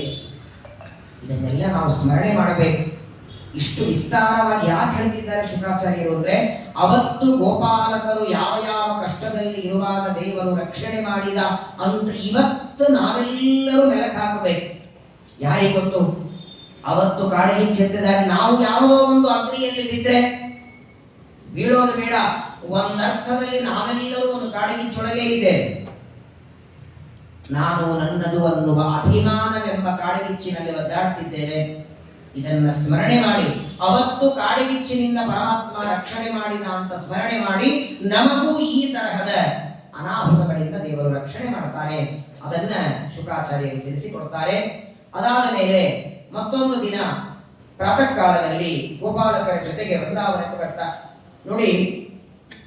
ಯಾವತ್ತು ವೃಂದಾವನಕ್ಕೆ ಆಕಳಗಳನ್ನ ತಂದು ಆ ಆಕಳಗಳನ್ನ ಬಿಡೋದಕ್ಕೆ ಶುರು ಮಾಡಿದ ಅವತ್ತಿನಿಂದ ಪರಮಾತ್ಮ ಗೋಕುಲದಲ್ಲಿ ವಾಸ ಮಾಡೋದು ಕಡಿಮೆ ಮಾಡಿಬಿಟ್ರೆ ಇಡೀ ದಿನ ವೃಂದಾವನದಲ್ಲಿ ಕಳೆಯುವ. ಹಾಗಾಗಿ ಪ್ರಾರಂಭದಲ್ಲೇನು ಬಾಲ್ಯವನ್ನ ತನ್ನ ಅಂಬೆಗಾಲಿನ ಇಟ್ಟು ಆಟ ಆಡಿದ್ದು ಮಾತ್ರ, ಯಾವತ್ತು ವೃಂದಾವನಕ್ಕೆ ಪ್ರವೇಶ ಮಾಡ್ತಾನೆ ಅವತ್ತಿನಿಂದ ಬೇರೆ ಬೇರೆ ಆಟಗಳನ್ನು ಆಡ್ತಾ ಅಖಂಡ ಮಂಡಲ ವ್ಯೋಮ್ನಿ, ತುಂಬಿದ ನಕ್ಷತ್ರಗಳು ಆಕಾಶದಲ್ಲಿ ಗೋಪಾಲಕರ ಜೊತೆಗೆ ಪ್ರತಿನಿತ್ಯದಲ್ಲಿ ಆಟ ಆಡಬೇಕು. ಕೆಲವು ಸಲ ಮನೆಯಿಂದ ಬರುವಾಗಲೇ ಊಟಕ್ಕೆ ಏನೋ ಪದಾರ್ಥ ತಗೊಂಡು ಅಲ್ಲೇ ತಿಂತಿದ್ರು, ಕೆಲವು ಬಾರಿ ಹಣ್ಣುಗಳನ್ನು ತಿಂತಿದ್ರು, ಇನ್ನು ಕೆಲವು ಬಾರಿ ಮಧ್ಯಾಹ್ನದವರೆಗೆ ಆಟ ಆಡಿ ತಿರುಗಿ ಹೋಗಬೇಕು. ಹೀಗೆ ಪ್ರತಿನಿತ್ಯದಲ್ಲಿ ವೃಂದಾವನದಲ್ಲಿ ಆಟ ಆಡುವಾಗ ಒಂದು ದಿನ ಒಂದು ಘಟನೆ ನಡೆಯಿತು. ಏನಾಯಿತು ಅಂದ್ರೆ, ಪ್ರಾತಃ ಕಾಲದಲ್ಲಿ ನಸಿಕಿನ ಜಾವ 4 ಗಂಟೆಗೆ ಕೃಷ್ಣ ಪರಮಾತ್ಮ ಎಲ್ಲ ಗೋಪಾಲಕರಿಗೆ ಹೇಳ್ತಾನೆ, ಇವತ್ತು ಬೇಗ ಹೋಗೋಣ. ಅಲ್ಲ, ಆಟ ಆಡ್ಲಿಕ್ಕೆ ಹೋಗೋದಿಲ್ಲ ಅಲ್ವಾ? ಹೌದಪ್ಪ, 6:30 ಟ್ರೈನ್ ಇದೆ, ಹೋಗೋಣ ಅಂದ್ರೆ ಏನಿಲ್ಲ, ನಡೀತಾನೆ ಹೋಗಬೇಕು. ಯಾಕಷ್ಟು ಬೇಗ ಹೋಗೋದು ಅಂತ ಗೋಪಾಲಕರಂತಾರೆ. ಕೃಷ್ಣ ಅಂತಾನೆ, ಬೇಗ ಇಲ್ಲಿಂದ ಹೋದರೆ ಅಲ್ಲಿ ನಾವು ನಾನಾ ರೀತಿಯಾದಂತಹ ಆಟಗಳನ್ನು ಆಡಬಹುದು. ಸರಿ ಅಂತ ಗೋಪಾಲಕರೆಲ್ಲ ಸಿದ್ಧರಾಗಿದ್ದಾರೆ. ಈ ಕಡೆ ಏನಾಗಿದೆ, ವೃಂದಾವನಕ್ಕೆ ಕೃಷ್ಣ ಪರಮಾತ್ಮ ಹೊರಟ್ರೆ ಗೋಪಿಕಾ ಸ್ತ್ರೀಯರು ವಿಚಾರ ಮಾಡ್ತಾರೆ, ಇಷ್ಟು ದಿನಗಳವರೆಗೆ ನಮ್ಮ ಮನೆಗೆ ಬರ್ತಿದ್ದ ಬೆಣ್ಣೆ ತಿನ್ಲಿ, ಆ ನೆಪದಿಂದ ಅದು ನೋಡ್ಲಿಕ್ಕೆ ಆಗ್ತಿತ್ತಲ್ಲ. ಮಧ್ಯಾಹ್ನ ಸಾಯಂಕಾಲ ಯಾವತ್ತೋ ಒಂದಿನ ಮನೆಗೆ ಬಂದು ಹೋಗ್ತಿದ್ದ. ಯಾವತ್ತು ಆಕಳನ್ನು ತಗೊಂಡು ಕೃಷ್ಣ ವೃಂದಾವನಕ್ಕೆ ಹೊರಟಿದ್ದಾನೆ ಅವತ್ತಿನಿಂದ ಗೋಪಿಕಾ ಸ್ತ್ರೀಯರಿಗೆ ದರ್ಶನವೇ ಇಲ್ಲ. ಬೆಳಗಾಗೋದಲ್ಲಿ ಹೊರಟು ಬಿಡ್ತಾನೆ, ಸಾಯಂಕಾಲ ಸೂರ್ಯಾಸ್ತದ ಹೊತ್ತಿಗೆ ಬರ್ತಾರೆ, ಬಂದವನೇ ಮನೆಯೊಳಗೆ ಮತ್ತು ಸಾಯಂಕಾಲದ ಅನೇಕ ಊಟ ಮಾಡ್ತಾನೆ, ಮತ್ತು ರಾತ್ರಿ ಮಲಗುತ್ತಾನೆ, ಬೆಳಗ್ಗೆ ಹೋಗಿ ಬಿಡ್ತಾನೆ. ಗೋಪಿಕಾ ಸ್ತ್ರೀಯರಿದ್ದಾರೆ, ಯಾಕೆ ಇವನು ಗೋಪಾಲಕೃಷ್ಣ ಅಲ್ಲ ಅಂತ. ಆಕಳಗಳನ್ನ ಕಾಯ್ದೆ ಇದ್ರೆ ನಮ್ಮ ಮನೆಗೆ ಆಗಾಗಾದ್ರೂ ಬರ್ತಿದ್ದಯ್ಯ. ಅವನ ಪುಟ್ಟ ಹೆಜ್ಜೆಗಳು ನಮ್ಮ ಮನೆಯಲ್ಲಿ ಬಿಡ್ತಾ ಇತ್ತು, ಅವನ ಮುಖದ ದರ್ಶನ ಆಗ್ತಾ ಇತ್ತು. ಇವಾಗ ಏನಾದರೂ ಒಂದು ಉಪಾಯ ಮಾಡೋಣ ಅಂತ ಹೇಳಿ ಒಂದು ದಿನ ಹೇಮಂತೆ ಪ್ರಥಮೇ ಮಾಸಿ ನಂದೌ ವ್ರಜ ಕುಮಾರಿಕಾಃ ಚೇರುರ್ಹ ವಿಶ್ಯಂ ಭುಂಜಾನಃ ಕಾತ್ಯಾಯನ್ಯರ್ಚನೌ ವ್ರತಂ. ವಿಚಾರ ಮಾಡ್ತಾರೆ, ಕೃಷ್ಣ ಪರಮಾತ್ಮ ನಾವು ಹೀಗೆ ಬಿಟ್ಟು ಬಿಟ್ರೆ ನಮ್ಮ ಕೈಗೆ ಸಿಗೋದಿಲ್ಲ. ವೃಂದಾವನದಲ್ಲಿ ಸಂಚಾರ ಮಾಡ್ತಾ ಮಾಡ್ತಾ ನಮ್ಮನ್ನು ಮರೆತು ಬಿಡ್ತಾನೆ.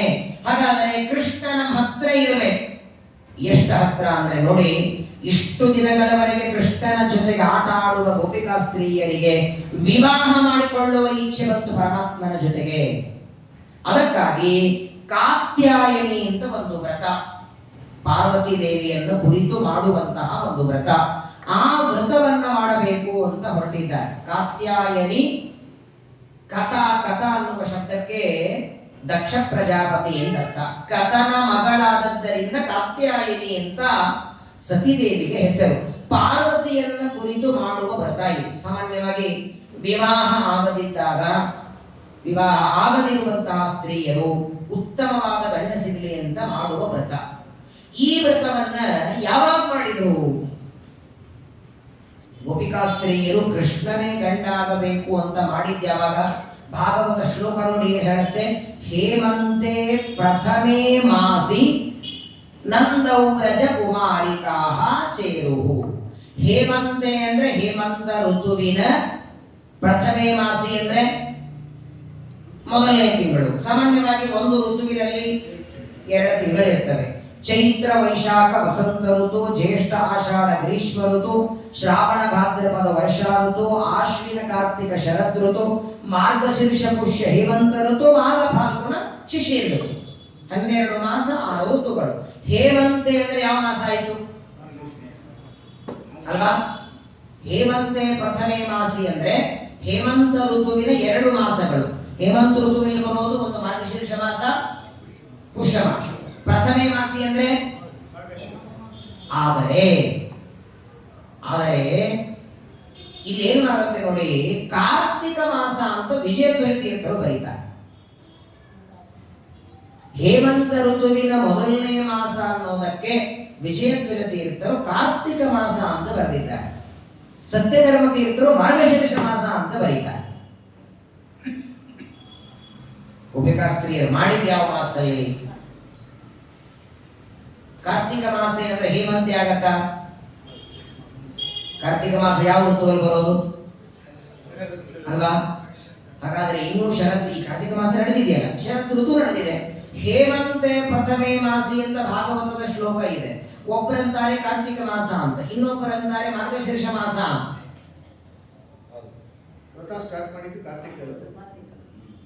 ಸ್ಟಾರ್ಟ್ ಮಾಡಿದ್ದು ಮುಗಿಸೋದು ಬೇಕಾಗಿಲ್ಲ. ಪ್ರಾರಂಭನೇ ಯಾವ ಮಾಸದಲ್ಲಿ ಮಾಡಿದ್ರು? ಅದಕ್ಕೆ ಶ್ರೀಮದಾಚಾರ್ಯರು ನಿರ್ಣಯ ಕೊಡ್ತಾರೆ ನೋಡಿ. ಇದೆಲ್ಲ ಗೊಂದಲಗಳು ಅವಾಗಿಂದ ಇದೆ. ಏಕಾದಶಿ ನಿರ್ಣಯ ಹೀಗೇನೆ, ಯಾವತ್ತು ಏಕಾದಶಿ, ಯಾರಿಗೆ ಏಕಾದಶಿ, ಯಾವ ದಿನ ಪಾರಣೆ, ಯಾವ ದಿನ. ಇಲ್ಲಿ ನೋಡಿ, ನಮ್ಮಲ್ಲಿ ಸೂರ್ಯ ಸಿದ್ಧಾಂತ, ದೃಗ್ಗಣಿತ ಅಂತ 2 ಇದೆ ಪಂಚಾಂಗದಲ್ಲಿ. ನೋಡ್ತೀವಿ ತಿಥಿಗಳಲ್ಲಿ ಈ ತರಹದ ವ್ಯತ್ಯಾಸ ಯಾಕೆ ಬರುತ್ತೆ? ಆಮೇಲೆ ನಾನು ಹೇಳ್ತೇನೆ, ನಾಳೆ ಹೇಳ್ತೀನಿ. ಈ ಸಲ ಏಕಾದಶಿ ಯಾವ ಊರಿಗೆ ಯಾವ ಏಕಾದಶಿ ಇದೆ, ಯಾವ ದಿನ ಇದೆ ಅದನ್ನ ಹೇಳ್ತೀನಿ.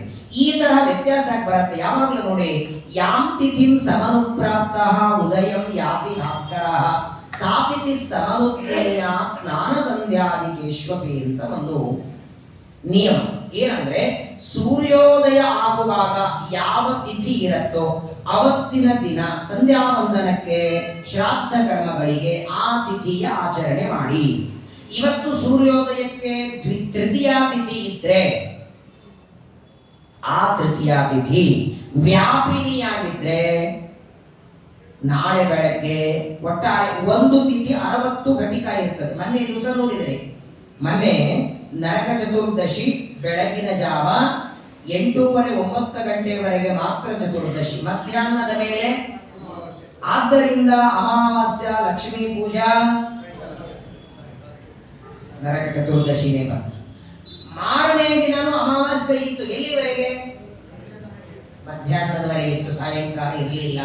ಹೀಗೆ ಯಾವಾಗ ಆಗತ್ತೆ? ಯಾವಾಗಲೂ ನೋಡಿ, ಒಂದು ತಿಥಿ 60 ಘಟಿಕ ಇದ್ರೆ, ಒಂದು ತಿಥಿ 60 ಘಟಿಕ ಇದ್ರೆ ಇವತ್ತು ಪ್ರಾತಃ ಕಾಲದಲ್ಲಿ ಪ್ರಾರಂಭವಾದರೆ ಆ ತಿಥಿ ಮಾರನೇ ದಿನ ಪ್ರಾರಂಭದಲ್ಲಿ ಇರುತ್ತೆ. ಆಗೇನಾಗತ್ತಂದ್ರೆ ಸಂಧ್ಯಾ ವಂದನಕ್ಕೆ ಒಂದು ತಿಥಿ ಆಗತ್ತೆ, ಶ್ರಾದ್ದಕ್ಕೆ ತಿಥಿ ಬೇರೆ ಆಗತ್ತೆ. ಹೀಗೆ ವ್ಯತ್ಯಾಸಗಳು ಜ್ಯೋತಿಷ್ಯದಲ್ಲಿ ಅನೇಕ ಕಡೆಗೆ ಉಂಟು. ಈ ಬಾರಿ ಕಾರ್ತಿಕ ಶುದ್ಧ ಏಕಾದಶಿಯ ವಿಚಾರದಲ್ಲೂ ಕೂಡ ಅನೇಕ ಊರುಗಳಲ್ಲಿ ವ್ಯತ್ಯಾಸ ಉಂಟು. 2 ಏಕಾದಶಿ ಇಲ್ಲ, ಏಕಾದಶಿ ಒಂದೇ. ಆದರೆ ಕೆಲವು ಊರುಗಳಿಗೆ ಯಾವತ್ತು ದಶಮಿಯೋ, ಕೆಲವು ಊರುಗಳಿಗೆ ಅವತ್ತು ಏಕಾದಶಿ, ಯಾವ ಊರುಗಳಿಗೆ ಪಾರಣೆಯೋ ಆ ಏಕಾದಶಿಯೋ ಆ ಊರುಗಳಲ್ಲಿ ಕೆಲವರು ಪಾರಣೆ. ಅಲ್ಲಿ ಯಾವ ಊರಲ್ಲಿ ಇರ್ತೀವಿ ಆಚರಣೆ ಮಾಡೋದು. ಬಹಳ ವಿಚಿತ್ರ. ಯಾವ ಊರಲ್ಲಿ ಇರ್ತೇವೋ ಹೇಗಿರ್ತೇವೋ ಹಾಗ ಆಚರಣೆ. ನೋಡಿ, ಒಂದು 2 ತಿಂಗಳ ಹಿಂದೆ ಒಂದು ಗೊಂದಲ ಆಗಿದೆ. ಮಹಾರಾಷ್ಟ್ರದಲ್ಲಿ ಯಾವ ದಿನ ಏಕಾದಶಿಯೋ ಮಾರನೇ ದಿನ ಬೆಂಗಳೂರಿಗೆ ಏಕಾದಶಿ. ಮುಂಬೈಯಲ್ಲಿ ಏಕಾದಶಿ ಇದ್ರೆ ಬೆಂಗಳೂರಲ್ಲಿ ಅವತ್ತು ದಶಮಿ, ಮುಂಬೈಯಲ್ಲಿ ಅವತ್ತು ದ್ವಾದಶಿ ಇದ್ರೆ ಬೆಂಗಳೂರಲ್ಲಿ ಏಕಾದಶಿ. ಒಬ್ಬ ವ್ಯಕ್ತಿ ಮುಂಬೈಯಿಂದ ಫ್ಲೈಟಿಗೆ ಹೊರಟಿದ್ದಾರೆ, ಅವರು ಮುಂಬೈಯಿಂದ ಹೊರಟಿದ್ದಾರೆ, ಹಾಗಾಗಿ ಮುಂಬೈಯಲ್ಲಿದ್ದಾರೆ ಅಂತ ಅವತ್ತು ಮಧ್ಯಾಹ್ನವರೆಗೆ ಏಕಾದಶಿ ಮಾಡಿದರು. ಮಾರನೇ ದಿನ ಇಲ್ಲಿ ಬಂದರೆ ಇಲ್ಲಿ ಏಕಾದಶಿ. ದೊಡ್ಡ ಗೊಂದಲ ಆಯ್ತು ಅವ್ರಿಗೆ, ಏನ್ ಮಾಡ್ಬೇಕು ಅಂತ. ಅಲ್ಲಪ್ಪ, ಮೊದಲೇ ಟಿಕೆಟ್ ಮಾಡಿಸ್ಕೋಬಾರದ, ಮಾಡ್ಕೊಡುವಾಗಲೇ ಪಾಲನೆ ಮಾಡ್ಕೊಂಡು ಬಿಡಬೇಕಾಗಿತ್ತು, ಎಲ್ಲ ಆಚಾರ ಸಿಗ್ಲಿಲ್ಲ ಅಂತ ಮಾಡಿಸ್ಕೊಂಡೆ. ಈಗ ಅವತ್ತು ಮುಂಬೈಯಲ್ಲಿ ಇದ್ದದ್ದಕ್ಕೆ ಅವತ್ತು ಬಿಡೋ ಹಾಗಿಲ್ಲ. ಬೆಳಗ್ಗಿನ 4 ಗಂಟೆಗೆ 5 ಗಂಟೆಗೆ ಮುಂಬೈ ಬಿಟ್ಟಿದ್ರೆ ಬೆಂಗಳೂರು ಬಂದಿದ್ದ ಸಮಸ್ಯೆ ಇಲ್ಲ. ಮಧ್ಯಾಹ್ನದವರೆಗೆ ಮುಂಬೈಯಲ್ಲಿ ಇದ್ದದಕ್ಕೆ ಅವತ್ತು ಏಕಾದಶಿ ಮಾಡಬೇಕಾಯ್ತು. ಸರಿ, ಅವತ್ತು ಬಿಟ್ಟು ಬೆಳಗ್ಗೆ ಬಂದರೆ ಈ ಬೆಂಗಳೂರಲ್ಲಿ ಏಕಾದಶಿ, ಒಟ್ಟಿಗೆ 2 ಏಕಾದಶಿ ಆಯ್ತು. ಹೀಗೆಲ್ಲ ವ್ಯತ್ಯಾಸ ಆಗತ್ತೆ. ಆಮೇಲೆ ಇನ್ನೊಂದು ಮಾತನ್ನು ಮರಿಬೇಡಿ, ಮಹಾಭಾರತದಲ್ಲಿ ಪಾಂಡವರು ಅಜ್ಞಾತವಾಸಕ್ಕೆ 1 ವರ್ಷ ಇರುತ್ತಾರೆ. 1 ವರ್ಷದ ಅಜ್ಞಾತವಾಸದಲ್ಲಿ ಪಾಂಡವರು ಅಂತ ಪರಿಚಯ ಆದರೆ ಮತ್ತೆ 13 ವರ್ಷ ವನವಾಸ ಅಂತಾಗಿರ್ತದೆ. ಯಾವಾಗ ಪಾಂಡವರ ಪರಿಚಯ ಆಗತ್ತೆ? ಗೋಗ್ರಹಣದ ಕಾಲದಲ್ಲಿ ದುರ್ಯೋಧನಾದಿಗಳೆಲ್ಲ ಬಂದಾಗ ಕೀಚಕ ಸತ್ತ ಅಂತ ಯಾವಾಗ ಗೊತ್ತಾಯಿತು, ಕೀಚಕ ಸತ್ತಿದ್ದಾನಂದ್ರೆ ಭೀಮಸೇನ ದೇವರೇ ಕೊಂದಿರ್ತಾರೆ. ಹಾಗಾದ್ರೆ ಇನ್ನೂ ಪಾಂಡವರ 1 ವರ್ಷ ಆಗಿಲ್ಲ, ಇವರು ಪಾಂಡವರು ಅಂತ ಗೊತ್ತಾಗಿದೆ. ಆದ್ದರಿಂದ ಮತ್ತೆ 13 ವರ್ಷ ಹೋಗಬೇಕು ಅಂತ ದುರ್ಯೋಧನನ ವಾದ. ಅಲ್ಲಿ ಭೀಷ್ಮಾಚಾರ್ಯರು ಲೆಕ್ಕ ಕೊಡ್ತಾರೆ. ಈಗ ನೋಡಿ, ನಾವು ಈ ಕಾರ್ತಿಕ ಮಾಸ, ಮಾರ್ಗಶೀರ್ಷ ಮಾಸ, ಮಾಸದಿಂದ ಮಾಸ ಎಲ್ಲಿಂದ ಎಲ್ಲಿ ಗಣನ ಮಾಡ್ತೀವಿ? ಹುಣ್ಣಿಮೆಯಿಂದ ಹುಣ್ಣಿಮೆನೋ, ಅಮಾವಾಸ್ಯೆಯಿಂದ ಅಮಾವಾಸ್ಯೆನೋ?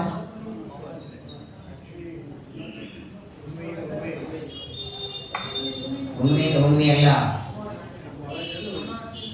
ಈಗ ನಾಳೆ ಕಾರ್ತಿಕ, ಈ ಮೊನ್ನೆ ಅಮಾವಾಸ್ಯೆ ಆಯ್ತಲ್ಲ, ಅಮಾವಾಸ್ಯೆ ಆದ ಮೇಲೆ ಮಾರನೇ ದಿನ ಕಾರ್ತಿಕ ಮಾಸ ಶುರುವಾಗಿದೆ. ಹಾಗಾದ್ರೆ ಕಾರ್ತಿಕ ಮಾಸ ಎಲ್ಲಿವರೆಗೆ ಇರುತ್ತೆ? ಅಮಾವಾಸ್ಯೆ ಬರೋವರೆಗೆ, ನಾಳೆ ಹುಣ್ಣಿಮೆ ಬರೋಲ್ಲ, ನಾಳೆ ಹುಣ್ಣಿಮೆವರೆಗೆ ಕಾರ್ತಿಕ ಪೂರ್ಣಿಮಾ ಇದೆ. ಕಾರ್ತಿಕ ಸ್ನಾನ ಅಲ್ಲಿವರೆಗೆ ಮುಗಿಯುತ್ತೆ. ಅನಂತರ ಕಾರ್ತಿಕ ಕೃಷ್ಣ ಪಕ್ಷ ಶುರುವಾಗುತ್ತೆ. ಯಾವಾಗಲೂ ಹುಣ್ಣಿಮೆಯಿಂದ ಹುಣ್ಣಿಮೆ ಸ್ನಾನ ಮಾಡೋದಕ್ಕೆ, ತೀರ್ಥಕ್ಷೇತ್ರಗಳಿಗೆ, ಯಾತ್ರೆಗೆ ಹುಣ್ಣಿಮೆಯಿಂದ ಹುಣ್ಣಿಮೆ ಲೆಕ್ಕ. ಸಂಧ್ಯಾ ವಂದನಾದಿಗಳಿಗೆ, ನಾನಾ ಶ್ರಾದ್ದ ಪಕ್ಷಗಳಿಗೆ ಅಮಾವಾಸ್ಯೆಯಿಂದ ಅಮಾವಾಸ್ಯೆ ಲೆಕ್ಕ. ಇಲ್ಲಿ ಕಾರ್ತಿಕ ಮಾಸದ ಕೃಷ್ಣ ಪಕ್ಷವನ್ನು ಲೆಕ್ಕ ಇಟ್ಟುಕೊಳ್ಳುತ್ತಾರೆ. ಹುಣ್ಣಿಮೆಯಿಂದ ಹುಣ್ಣಿಮೆಯವರೆಗೆ 1 ತಿಂಗಳು ಅಂತ ಲೆಕ್ಕ ಇಟ್ಟುಕೊಂಡಾಗ ಕಾರ್ತಿಕ ಮಾಸದ ಕೃಷ್ಣ ಪಕ್ಷ ಹೇಮಂತ ಋತುವಿನ ಮೊದಲನೇ ಮಾಸ. ಹಾಗಾಗಿ ಹೇಮಂತ ಋತುವಿನ ಹೇಮಂತೆ ಪ್ರಥಮೆ ಮಾಸಿ ಅನ್ನೋದಕ್ಕೆ ಮಾರ್ಗಶೀರ್ಷ ಮಾಸ ಅಂತೂ ಅರ್ಥ ಉಂಟು. ಕಾರ್ತಿಕ ಮಾಸ ಅಂತೂ ಉಂಟು. ಆದರೆ ಇವರು ಮಾಡಿದ್ದು ಮಾತ್ರ, ಗೋಪಿಕಾ ಸ್ತ್ರೀಯರು ಮಾಡಿದ್ದು ಮಾತ್ರ ಮಾರ್ಗಶೀರ್ಷ ಮಾಸ ಅಂತ ಸತ್ಯ ಧರ್ಮ ತೀರ್ಥರು ವ್ಯಾಖ್ಯಾನವನ್ನು ಮಾಡ್ತಾರೆ. ಸರಿ, ಅಂತೂ ಮಾರ್ಗಶೀರ್ಷ ಮಾಸ ತುಂಬಾ ಚಳಿ ಇರುತ್ತೆ. ಏನೋ ಈ ವರ್ಷ ನೋಡಿದ್ರೆ ಚಳಿ ಅದನ್ನೂ ಇಲ್ಲೋ ಅನ್ನಿಸ್ತಿದೆ. ಪ್ರಾಯ ಮಳೆಗಾಲ ಶುರುವಾದದ್ದು ಆಷಾಢದಲ್ಲಿ. ಆಷಾಢ ಆಯಿತು, ಶ್ರಾವಣ ಆಯಿತು, ಭಾದ್ರಪದ ಆಯಿತು. ಹೋಗತ್ತೆ ಅಂದ್ರೆ ಪರವಾಗಿಲ್ಲ, ಏನೋ ದಸರಿ ನೋಡ್ಕೊಂಡು ಹೋಗ್ತೇನೆ ಅಂತ ಮಳೆರಾಯ ಅಂತ ಅದನ್ನು ಆಪ್ಷನ್ ಕೊಡ್ತೀವಿ. ದೀಪಾವಳಿ ನೋಡ್ಕೊಂಡು ಹೋಗ್ತೇನೆ ಅಂತ ಅದಕ್ಕೂ ಬಿಡ್ತಾ ಇಲ್ಲ. ಇನ್ನು ಕಾರ್ತಿಕ ಮಾಸ ಬಂದ್ರು ಇನ್ನೂ ಇಲ್ಲ. ಅಂತೂ ಇನ್ನೊಂದೆರಡು 3 ತಿಂಗಳ ಮಳೆಗಳಾಗ್ಬಿಟ್ರೆ ಆಮೇಲೆ ಈ ವರ್ಷ ಮಳೆಗಾಲ ಬೇಸಿಗೆಗಾಲ ಎರಡೇ. ಧನುರ್ಮಾಸದಲ್ಲಿ ಚಳಿ ಇರುತ್ತಲ್ಲ. ಮಾರ್ಗಶೀರ್ಷ ಪುಷ್ಯ ಮಾಘ ಬಹು ಫಾಲ್ಗುಣ ತುಂಬಾ ಚಳಿಗಾಲ ಇದು. ಇಲ್ಲೇನಾಗಿದೆ ನೋಡಿ, ಮಾರ್ಗಶೀರ್ಷ ಮಾಸದ ಶುಕ್ಲ ಪಕ್ಷದಲ್ಲಿ ನಸುಕಿನ ಜಾವ 4 ಗಂಟೆಗೆ ಎಲ್ಲ ಗೋಪಿಕಾ ಸ್ತ್ರೀಯರು ಯಮುನಾ ನದಿಗೆ ಬಂದಿದ್ದಾರೆ. ಪ್ರತಿನಿತ್ಯದಲ್ಲಿ ಸ್ನಾನವನ್ನ ಮಾಡಿ ಉಸುಕಿನಿಂದ ಒಂದು ಪ್ರತಿಮೆ ಮಾಡಿಕೊಂಡಿದ್ದಾರೆ. ಪಾರ್ವತಿಯ ಪ್ರತಿಮೆ. ಮದುವೆಗಾಗಿ ಅವರೇ ತಾರೆ ಸ್ಪೆಷಲಿಸ್ಟ್. ಉಮಾ ವೈವಾಕ್ ಸಮೋತಿಷ್ಠ ಮನೋರುದ್ರ ಉದಾರತಃ. ದಂಪತಿಗಳಿಗೆ ಅನ್ಯೋನ್ಯ ಪ್ರೀತಿಯನ್ನು ಕೊಡುವರು ಪಾರ್ವತಿ ಪರಮೇಶ್ವರರು. ಮಣ್ಣಿನಿಂದ ಪಾರ್ವತಿಯ ಪ್ರತಿಮೆಯನ್ನ ಮಾಡಿ ಆ ಪ್ರತಿಮೆಯನ್ನ ಪ್ರತಿನಿತ್ಯದಲ್ಲಿ ಪೂಜೆ ಮಾಡ್ತಿದ್ದಾರೆ. ಅರ್ಘ್ಯ ಪಾದ್ಯ ಗಂಧ ಮಾಲ್ಯ ಸುರವಿನಿಹಿ ಬಲಿ ಧೂಪ ದೀಪಕೈ. ಧೂಪ ದೀಪ ನೈವೇದ್ಯ ಆ ಉಸುಕಿನಿಂದ ಮಾಡಿದ ಪಾರ್ವತಿಯ ಪ್ರತಿಮೆಗೆ ಪೂಜೆ ಮಾಡಿ ಎಲ್ಲ ಗೋಪಿಕಾ ಸ್ತ್ರೀಯರು ಪ್ರಾರ್ಥನೆ ಮಾಡುತ್ತಿದ್ದರು. ಕಾತ್ಯಾಯನಿ ಮಹಾಮಾಯೆ ಮಹಾಯೋಗಿನ್ಯಧೀಶ್ವರಿ ನಂದಗೋಪ ಸುತಂ ದೇವಿ ಪತಿಂಬೆ ಕುರುತೆ ನಮಃ. ಅಮ್ಮ ಮಹಾಮಾಯಿ ಕಾತ್ಯಾಯಿನಿ, ಆ ನಂದಗೋಪನ ಮಗನಾದ ಪರಮಾತ್ಮ ನಮಗೆ ಗಂಡಾಗುವಂತೆ ಮಾಡು, ಕೃಷ್ಣನೇ ನಮಗೆ ಪತಿಯಾಗಬೇಕು ಅಂತ ಪ್ರಾರ್ಥನೆ ಮಾಡ್ತಾ ಪ್ರದಕ್ಷಿಣೆ ನಮಸ್ಕಾರವನ್ನು ಮಾಡ್ತಾ ಇದ್ರು. ದೇವರನ್ನ ಗಂಡಾಗಬೇಕು ಅಂತ ಅಪೇಕ್ಷೆ ಪಡೋದು ಸರಿಯೋ ತಪ್ಪೋ? ಶ್ರೀಮದಾಚಾರ್ಯ ಅಂತಾರೆ ತಪ್ಪು. ಯಾವಾಗಲೂ ನೋಡಿ, ಮನುಷ್ಯ ಏನೇ ಅಪೇಕ್ಷೆ ಪಡಬೇಕಾದರೂ ತನ್ನ ಯೋಗ್ಯತೆ ಇದ್ದಷ್ಟು ಮಾತ್ರ ಬೇಡಬೇಕು. ನಾ ಇಂದ್ರ ಆಗಬೇಕು, ಬ್ರಹ್ಮ ಆಗಬೇಕು, ನಾನ್ ಚಂದ್ರ ಆಗಬೇಕು, ರುದ್ರ ಆಗಬೇಕು ಅಂತ ಅಪೇಕ್ಷೆ ಪಡೋದಲ್ಲ. ಕೃಷ್ಣನ ಜೊತೆಗೆ ಆಟ ಆಡಬೇಕು ಅಂತ ಅಪೇಕ್ಷೆ ಪಟ್ಟ ತಪ್ಪಲ್ಲ. ವೃಂದಾವನದ ಮಣ್ಣಿನಲ್ಲಿ ಕೃಷ್ಣನ ಪಾದ ಧೂಳಿ ಸಿಗಲಿ ಅಂತ ಅಪೇಕ್ಷೆ ಪಟ್ಟ ತಪ್ಪಲ್ಲ. ಇವರೆಲ್ಲ ಪತಿಮ್ಮೆ ಕುರುತೆ ನಮಃ ಅಂತಾರಲ್ಲ. ಗೋಪಿಕಾ ಸ್ತ್ರೀಯರು ಕೃಷ್ಣ ಪರಮಾತ್ಮನನ್ನ ಪತಿಗಳಾಗಿ ಪಡಿಬೇಕು ಅನ್ನೋದು ಸರಿನಾ ಅಂದ್ರೆ, ಶ್ರೀಮದಾಚಾರ್ಯರು ಮಹಾಭಾರತ 7ನೇ ನಿರ್ಣಯದಲ್ಲಿ ಒಂದು ಮಾತನ್ನ ಹೇಳ್ತಾರೆ. ಋತೆ ರಮಾಂ ಜಾತು ಮಮಾಂಗನ ಸಂಗ ಯೋಗ್ಯಾಂಗನ ನೈವ ಸುರಾಲಯೇತಿ. ಈಗೇನು ಕೃಷ್ಣಾವತಾರದಲ್ಲಿ ಅಪ್ಸರಾ ಸ್ತ್ರೀಯ ಗೋಪಿಕಾ ಸ್ತ್ರೀಯರು ಇದ್ದಾರೆ ನೋಡಿ, ಇದರಲ್ಲಿ 2 ಭಾಗ ಇದೆ. ಕೃಷ್ಣ ಪರಮಾತ್ಮನ ಜೊತೆಗೆ ಆಟ ಆಡುವ ಗೋಪಿಕಾ ಸ್ತ್ರೀಯರಲ್ಲಿ 2 ಭಾಗ. ಕೆಲವರು ಮೂಲ ರೂಪದಲ್ಲಿ ದೇವತಾ ಸ್ತ್ರೀಯರು, ಅವರು ಅವತಾರ ಮಾಡಿದ್ದೇ ಕೃಷ್ಣನನ್ನ ವಿವಾಹ ಆಗಬೇಕು. ಹಾಗಾದ್ರೆ ದೇವರು ಹೇಗೆ ಮಾಡ್ಕೊಂಡ ಅಂದ್ರೆ, ಇಲ್ಲಿ ನೋಡಿ, ಕಾತ್ಯಾಯನಿ ಮಹಾಮಾಯೆ ಅಂತ ಕೇವಲ ಪಾರ್ವತಿಯನ್ನ ಸ್ತೋತ್ರ. ನೋಡಿ, ವಿವಾಹ ಮಾಡ್ಕೊಳ್ಬೇಕಾದದ್ದು ಕೃಷ್ಣನನ್ನ, ದೇವರನ್ನ ಮದುವೆ ಮಾಡ್ಕೊಳ್ಬೇಕು ಅಂತ ಪ್ರಾರ್ಥನೆ ಮಾಡ್ತಿರೋದು ಯಾರನ್ನ? ಎಲ್ಲಿದ್ದೇವೆ ಸಂಬಂಧ? ರುದ್ರದೇವರನ್ನ ಮದುವೆ ಆಗಬೇಕಾದ್ರೆ ಪಾರ್ವತಿಯನ್ನು ಸ್ತೋತ್ರ ಮಾಡಬೇಕು. ರುದ್ರದೇವರ ತಂದೆ ಬ್ರಹ್ಮ, ಬ್ರಹ್ಮನ ತಂದೆ ವಿಷ್ಣು. ಕೃಷ್ಣನನ್ನ ವಿವಾಹ ಮಾಡಿಕೊಳ್ಳುವ ಅಪೇಕ್ಷೆ ಇದ್ರೆ ಪಾರ್ವತಿಯನ್ನೇ ಸ್ತೋತ್ರ ಮಾಡಬೇಕು. ಇವರು ಪಾರ್ವತಿ ದೇವಿಯನ್ನ ಸ್ತೋತ್ರ ಮಾಡುವ ಮಾತ್ರದಿಂದ ಕೃಷ್ಣನ ಮದುವೆ ಆಗತ್ತಾ? ಪಾರ್ವತಿಯನ್ನ ಸ್ತೋತ್ರ ಮಾಡಿದ್ರೆ ಸಂತೋಷ ಪಡ್ತಾಳೆ. ಏನ್ ಬೇಕಪ್ಪ ಅಮ್ಮ, ಕೃಷ್ಣ ಗಂಡ ಆಗೋದನ್ನ ಮಾಡು. ಹೌದಂತಾರೆ. ಕೃಷ್ಣನ ಗಂಡ ಗೊತ್ತಿಲ್ಲ, ಬೇಕಂದ್ರೆ ನನ್ನ ಗಂಡನ ಮದುವೆ ಆಗು ಅಂತ ಹೇಳ್ತಿರ್ಬೇಕಾದ್ರೆ ರುದ್ರದೇವರನ್ನ ಅಥವಾ ತನ್ನಕ್ಕಿಂತ, ಯಾವಾಗಲೂ ದೇವತೆಗಳಲ್ಲಿ ನಿಯಮ ಏನಂದ್ರೆ ತಮಗಿಂತಲೂ ಸಣ್ಣವರ ಬಗ್ಗೆ ವರ ಕೊಡಬಹುದು. ಅನಂತ ಗುಣ ಪರಿಪೂರ್ಣ ದೇವರು. ಆದರೆ ದೇವರನ್ನ ವಿವಾಹ ಮಾಡಿಕೊಳ್ಳಬೇಕಾದ್ರೆ ಇವರು ಪ್ರಾರ್ಥನೆ ಯಾರಿಗೆ ಮಾಡಬೇಕಾಗಿತ್ತು?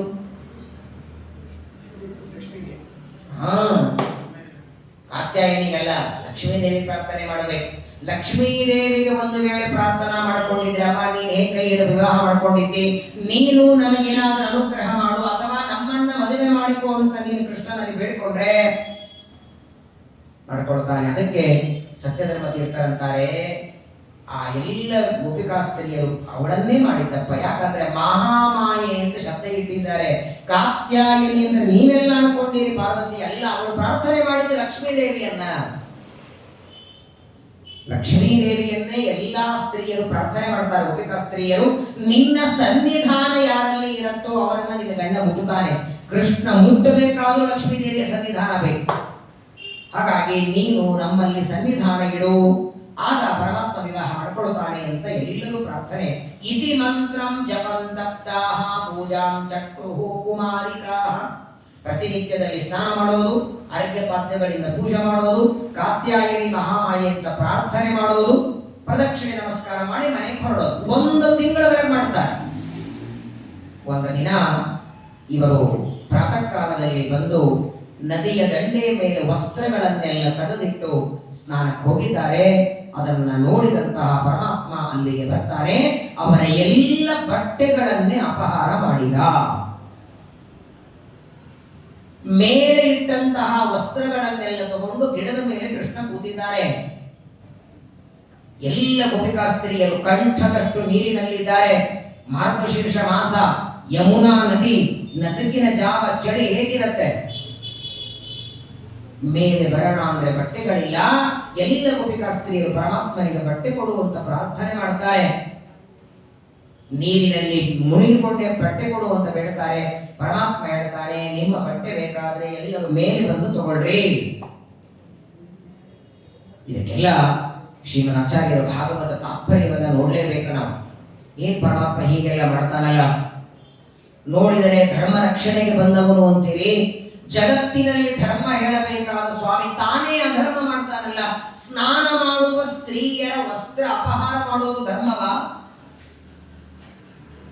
ಬಾಲಿಯರ ವಸ್ತ್ರಗಳನ್ನೆಲ್ಲ ಅಪಹಾರ ಮಾಡ್ತಾನಂದ್ರೆ ಆ ಗೋಪಿಕಾ ಸ್ತ್ರೀಯರ ವಸ್ತ್ರಾಪಹಾರ ಮಾಡಿದ್ದು ಅವರು ಮಾಡುವ ವ್ರತಕ್ಕೆ ಒಂದು ಫಲ ಕೊಡಬೇಕಾಗಿದೆ. ಮುಖ್ಯವಾಗಿ ಯಾವುದೇ ಒಂದು ವ್ರತ ಉಪವಾಸ ಮಾಡಬೇಕಾದ್ರೆ ಅದಕ್ಕೆ ಅಂತ ಒಂದು ನಿಯಮ ಇರುತ್ತೆ, ನಿಯಮಬದ್ಧವಾಗಿ ಮಾಡಬೇಕು. ಇವರೇನು ಪಾಪ ಯಮುನಾ ನದಿಯಲ್ಲಿ ಸ್ನಾನ ಮಾಡಿ ಪ್ರತಿನಿತ್ಯದಲ್ಲಿ ಕಾತ್ಯಾಯನಿ ಪೂಜೆ ಮಾಡ್ತಿದ್ರು. ಅದರ ಒಂದು ತಪ್ಪೇನ್ ಮಾಡ್ತಿದ್ರು ಅಂದ್ರೆ ಮೈ ಮೇಲೆ ವಸ್ತ್ರ ಇಲ್ಲದೆ ನದಿಯಲ್ಲಿ ಸ್ನಾನ ಮಾಡ್ತಿದ್ರು.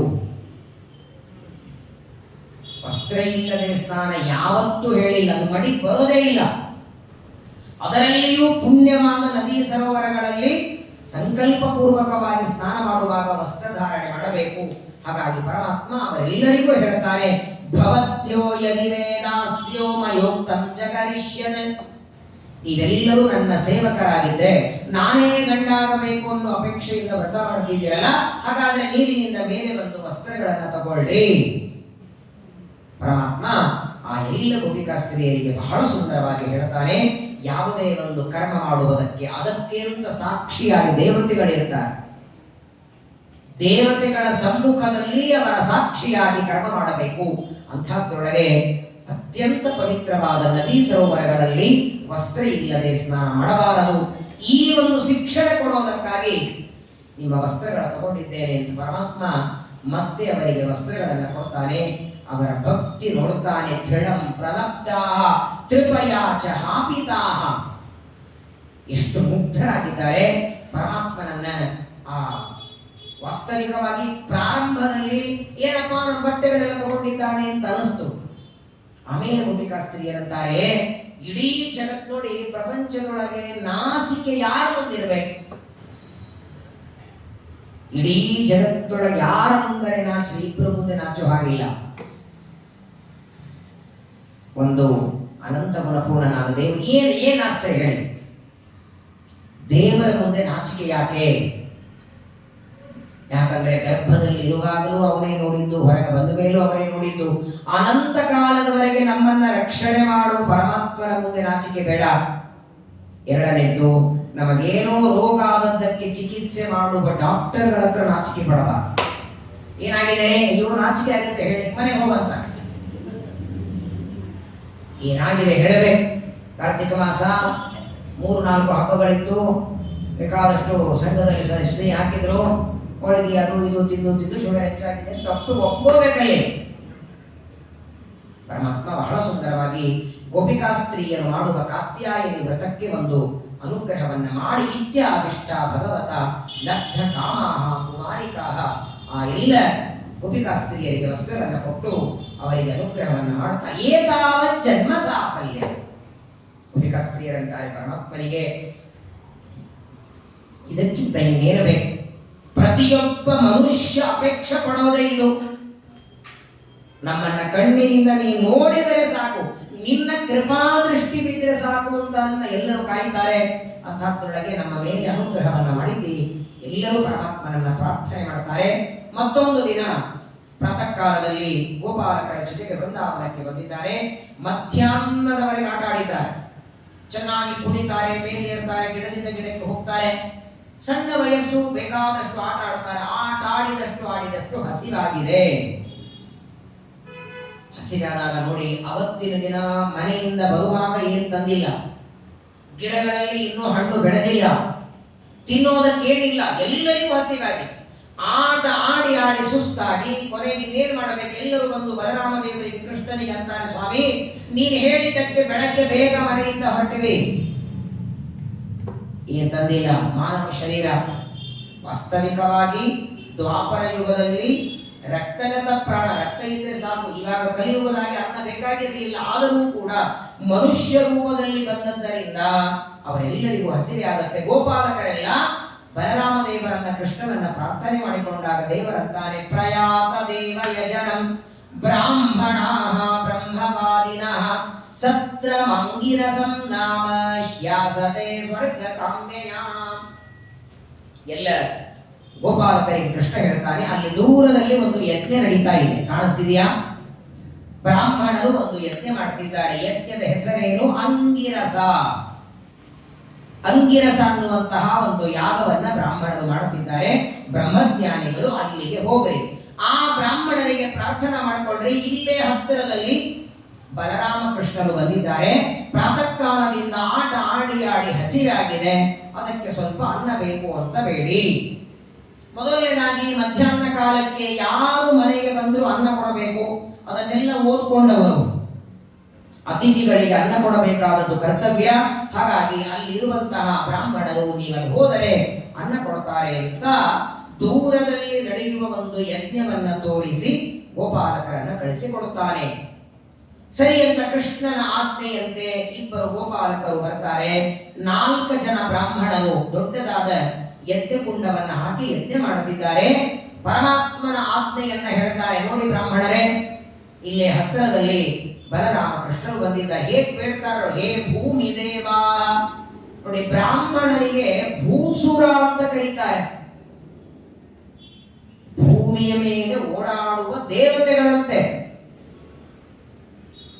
ಸ್ವರ್ಗದಲ್ಲಿ ಆ ದೇವತೆಗಳಾದರೆ ಭೂಮಿಯ ಮೇಲೆ ಓಡಾಡುವ ದೇವತೆಗಳು ಅಂದರೆ ಬ್ರಾಹ್ಮಣರು. ಕಾರಣ ಜಪ, ತಪ, ಪಾರಾಯಣ, ಪ್ರದಕ್ಷಿಣೆ, ಪ್ರವಚನ, ಪಾಠ ಇದನ್ನ ನಮ್ಮ ಕರ್ತವ್ಯ ಕರ್ಮವನ್ನು ಮಾಡುತ್ತೇವೆ. ಆದ್ದರಿಂದ ಬ್ರಾಹ್ಮಣನನ್ನ ಭೂಸುರ, ಭೂಮಿ ದೇವ, ಭೂಮಿಯಲ್ಲಿ ಓಡಾಡುವ ಬ್ರಾಹ್ಮಣರೇ, ನಮ್ಮ ಮಾತು ಕೇಳಿ. ಕೃಷ್ಣ ಬಲರಾಮರು ಇಲ್ಲೇ ಹತ್ತಿರದಲ್ಲಿ ಬಂದಿದ್ದಾರೆ. ನಿಮಗೆ ಮಂಗಳ ಆಗಲಿ, ಭಗವಂತನ ಆಜ್ಞೆಯಿಂದ ಬಂದಿದ್ದೇವೆ, ನಮಗೆ ಸ್ವಲ್ಪ ಅನ್ನ ಬೇಕು, ತುಂಬಾ ಹಸಿವಾಗಿದ್ದೇವೆ, ನಮ್ಮ ಮಾತನ್ನ ಕೇಳಿ ಅನ್ನವನ್ನ ಕೊಡಬೇಕು ಅಂತ ಪರಮಾತ್ಮನ ಹೆಸರನ್ನ ಹೇಳಿದರು. ನಾವೇ ಬೇಡಿದರೆ ಕೊಡ್ತಾರೋ ಇಲ್ಲೋ ಅಂತ ಭಯದಿಂದ ಕೃಷ್ಣರಾಮರು ಹೇಳಿದ್ದಾರೆ ಅಂತ ಹೇಳಿ ಗೋಪಾಲಕರು ಅನ್ನದ ಯಾಚನೆಯನ್ನ ಮಾಡಿದರೆ ದೀಕ್ಷಾಯಾಹ ಪಶು ಸಂಸ್ಥಾಯಾಹ ಸೌತ್ರಾಮಣ್ಯಶ್ಚ ಸತ್ತಮಾಹ. ಆ ಯಜ್ಞ ಮಾಡುವ ಬ್ರಾಹ್ಮಣರು ಮೊದಲಂತೂ ನೋಡಲೇ ಇಲ್ಲ ಅಂತ ಇವ್ರ ಕಡೆಗೆ. ಹೊರಗೆ ಬಂದು ಗೋಪಾಲಕರು ಅನ್ನ ಯಾಚನೆ ಮಾಡಿದರೆ ಮೊದಲು ನೋಡಲೇ ಇಲ್ಲ, ನಿರ್ಲಕ್ಷ್ಯ ಮಾಡಿಬಿಟ್ರು, ಮಾತಾಡಿಸ್ಲಿಲ್ಲ. ಇವರು ಮತ್ತೊಮ್ಮೆ ಬೇಡ್ತಾರೆ, ಅಲ್ಲ ನೀವೇನು ಹೇಳಿಲ್ಲ, ಅನ್ನ ಬೇಕು ಅಂತ ಬಂದಿದ್ದೇವೆ. ಆಗ ಯಜ್ಞ ಮಾಡುವ ಬ್ರಾಹ್ಮಣರಿಗೆ ಕೋಪ ಬಂತು. ಬ್ರಾಹ್ಮಣರಂತಾರೆ, ನೀವೆಲ್ಲ ಧರ್ಮ ಕ್ರಮ ತಿಳ್ಕೊಂಡವರಲ್ವೇ, ಇಷ್ಟು ಗೊತ್ತಿಲ್ಲ, ಇನ್ನು ಪೂರ್ಣಾಹುತಿ ಆಗಿಲ್ಲ, ಯಜ್ಞ ಇನ್ನೂ ಪೂರ್ಣ ಆಗಿಲ್ಲ, ಪೂರ್ಣಾಹುತಿ ಆಗಿಲ್ಲ, ನೈವೇದ್ಯ ಆಗಿಲ್ಲ, ನೈವೇದ್ಯ ಮಾಡದ ಹೊರತು ಯಾರಿಗೂ ಅನ್ನ ಕೊಡೋ ಹಾಗಿಲ್ಲ. ನೀವು ಯಾರನ್ನೋ ಮನೆ ಊಟ ಕರೀತೀರಿ, ಅವ್ರಿಗೆ ನೈವೇದ್ಯ ಮಾಡಿದ ಹಾಕಬೇಕು. ಅಯ್ಯೋ ಅವ್ರಿಗೆ ಮನೆ ನೈವೇದ್ಯ ಮಾಡ್ಕೊಂಡು ಊಟ ಮಾಡ್ತಾರ? ಅವ್ರೇನು ನಾನು ಗ್ಯಾಸ್ ಮೇಲೆ ಮಾಡ್ತಾ, ಅವ್ರು ಏನಾರ ಮಾಡ್ಲಿ, ನೀನು ಅನ್ನದಾನ ಅಂತ ಮಾಡಬೇಕಾ? ಹಾಕಬೇಕಾದ್ರೆ ನೀನು ಮಡಿಯಿಂದಲೇ ಹಾಕಬೇಕು. ಅವರು ನಿತ್ಯನೂ ಗ್ಯಾಸ್ ಮೇಲೆ ಊಟ ಮಾಡಲಿ, ನಿತ್ಯನೂ ಐಶ್ವರ್ಯವಿಲ್ಲದೆ ಮಾಡಲಿ, ಅದು ಅವರ ಕರ್ಮ. ನೀನು ಅವರನ್ನ ಅತಿಥಿ ಅಂತ ಮನೆಗೆ ಕರೆದಾಗ ನೈವೇದ್ಯ ಮಾಡಿದ್ದು ವೈಶ್ವದೇವ ಮಾಡಿದ್ದೆ. ಯಾಕೆಂದ್ರೆ ಅನ್ನ ಇದು ದಾನ, ದಾನ ಅಂತ ಕೊಡೋದು ನೈವೇದ್ಯ ಆಗಿರಬೇಕು. ಇದು ನೈವೇದ್ಯ ವೈಶ್ವದೇವರಾಗಿಲ್ಲ. ದೇವ ಕಾಲ ಪೃಥದ್ರವ್ಯ ಮಂತ್ರ ತಂತ್ರ ಋತ್ವಿಜೋ ಅಗ್ನಯ ದೇವತಾ ಯಜಮಾನಶ್ಚ ಕ್ರತು ಧರ್ಮಶ್ಚ ಯನ್ಮಯ. ಚೆನ್ನಾಗಿ ಕೋಪ ಬಂದಿದ್ದವರಿಗೆ, ಈ ಬೇಡವರನ್ನ ಕಂಡ್ರೆ ಕೆಲವರಿಗೆ ಕೋಪ, ಅದರಲ್ಲಿಯೂ ಯಜ್ಞ ಮಾಡುವಾಗ ಬಂದು ಇವರು ಅನ್ನ ಬೇಡಿದ್ದಕ್ಕೆ ಕೋಪದಿಂದ ಅವರನ್ನ ಬೈದು ಕಳಿಸಿಬಿಡ್ತಾರೆ. ಕೆಳಗೆ ಮುಖ ಹಾಕಿಕೊಂಡು ಬರ್ತಾರೆ. ಬರುವಾಗ ವಿಚಾರ ಮಾಡ್ತಾರೆ, ಏನಪ್ಪ ಬ್ರಾಹ್ಮಣರೆಲ್ಲ ಹೀಗೆ ಬೈದು ಬಿಟ್ರಲ್ಲ. ಕೃಷ್ಣ ಪರಮಾತ್ಮನ ಹತ್ರ ಬರ್ತಾರೆ. ಯಾಕೆ ಅನ್ನ ತರಲಿಲ್ವಾ ಅಂತ ಕೇಳ್ತಾರೆ. ಗೋಪಾಲಕರಂತಾರೆ, ನೀನು ಹೇಳದಲ್ಲ, ಯಜ್ಞ ಮಾಡುವಂತಹ ಬ್ರಾಹ್ಮಣರ ಹತ್ರ ಹೋಗಿ ಅನ್ನ ಯಾಚನೆ ಮಾಡಿದರೆ ನೈವೇದ್ಯ ಆಗಿಲ್ಲ, ನೈವೇದ್ಯ ಆಗದ ಹೊರತು ಅನ್ನದಾನ ಮಾಡಬಾರದಂತೆ. ಸರಿ, ಎಲ್ಲಿ ಹೋಗಿದ್ದೀರಿ ಅಂತ ಕೇಳಿದ ಕೃಷ್ಣ. ನೀನೇ ಹೇಳಿದಲ್ಲ, ಯಜ್ಞ ಮಾಡುವ ಅಂಗಿರಸ ಅನ್ನುವ ಯಾಗ ಮಾಡುವ ಬ್ರಾಹ್ಮಣರ ಹತ್ರ ಹೋಗಿ. ಅಲ್ಲಿ ಯಾಕೆ ಹೋದ್ರಿ? ಒಂದು ಕೆಲಸ ಮಾಡಿ, ಆ ಬ್ರಾಹ್ಮಣರು ಎಲ್ಲಿ ಯಜ್ಞ ಮಾಡುತ್ತಿದ್ದಾರೋ ಆ ಯಜ್ಞ ಮಂಟಪದ ಯಜ್ಞ ಶಾಲೆ ಹಿಂಭಾಗದಲ್ಲಿ ಅಡಿಗೆ ಮನೆ ಇದೆ. ಈ ಎಲ್ಲ ಬ್ರಾಹ್ಮಣರ ಮಡದಿಯರು ಅಡಿಗೆ ಮಾಡುತ್ತಿರ್ತಾರೆ. ಹಿಂದಿನ ಬಾಗಿಲಿನಿಂದ ಹೋಗಿ ಆ ಸ್ತ್ರೀಯರಿಗೆ ಹೇಳಿ,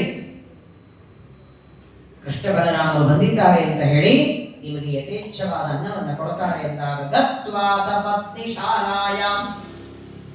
ಸರಿ ಅಂತ ಮತ್ತೆ ಗೋಪಾಲಕರು ಹಿಂದಿನ ಬಾಗಿಲಿನಿಂದ ಬರ್ತಾರೆ. ಈ ಬ್ರಾಹ್ಮಣರು ಯಜ್ಞ ಮಾಡುವ ಬ್ರಾಹ್ಮಣ ಪತ್ನಿಯರು ಅಡಿಗೆ ಮಾಡುತ್ತಿದ್ದಾರೆ. ಬಂದು ಹೇಳ್ತಾರೆ, ನಮೋ ಗೋ ದ್ವಿಜ ಪತ್ನಿಭ್ಯ. ನೋಡಿ, ಬ್ರಾಹ್ಮಣ ಪತ್ನಿಯರಿಗೆ ನಮಸ್ಕಾರ ಮಾಡ್ತಾರೆ ಗೋಪಾಲಕರು. ಒಳ್ಳೆ ಉತ್ತಮವಾದಂತಹ ಪತಿವ್ರತ ಸ್ತ್ರೀಯರು ನಮ್ಮ ಮಾತನ್ನ ಕೇಳಿ ಇಲ್ಲೇ ದೂರದಲ್ಲಿ ಕೃಷ್ಣ ಬಲರಾಮರು ಬಂದಿದ್ದಾರೆ. ಆಟ ಆಡ್ತಾ ಆಡ್ತಾ ಕೃಷ್ಣ ಬಲರಾಮನಿಗೆ ಹಸಿವೆ ಆಗಿದೆ. ಒಂದು ಆಟ ಆಡ್ತಾ, ಎರಡನೇದು ದೂರದಲ್ಲಿ ಆಕಳುಗಳನ್ನ ಕಳಿಸಿ ಆಕಳುಗಳನ್ನೆಲ್ಲ ಹೊಡ್ಕೊಂಡು ಬರಬೇಕು.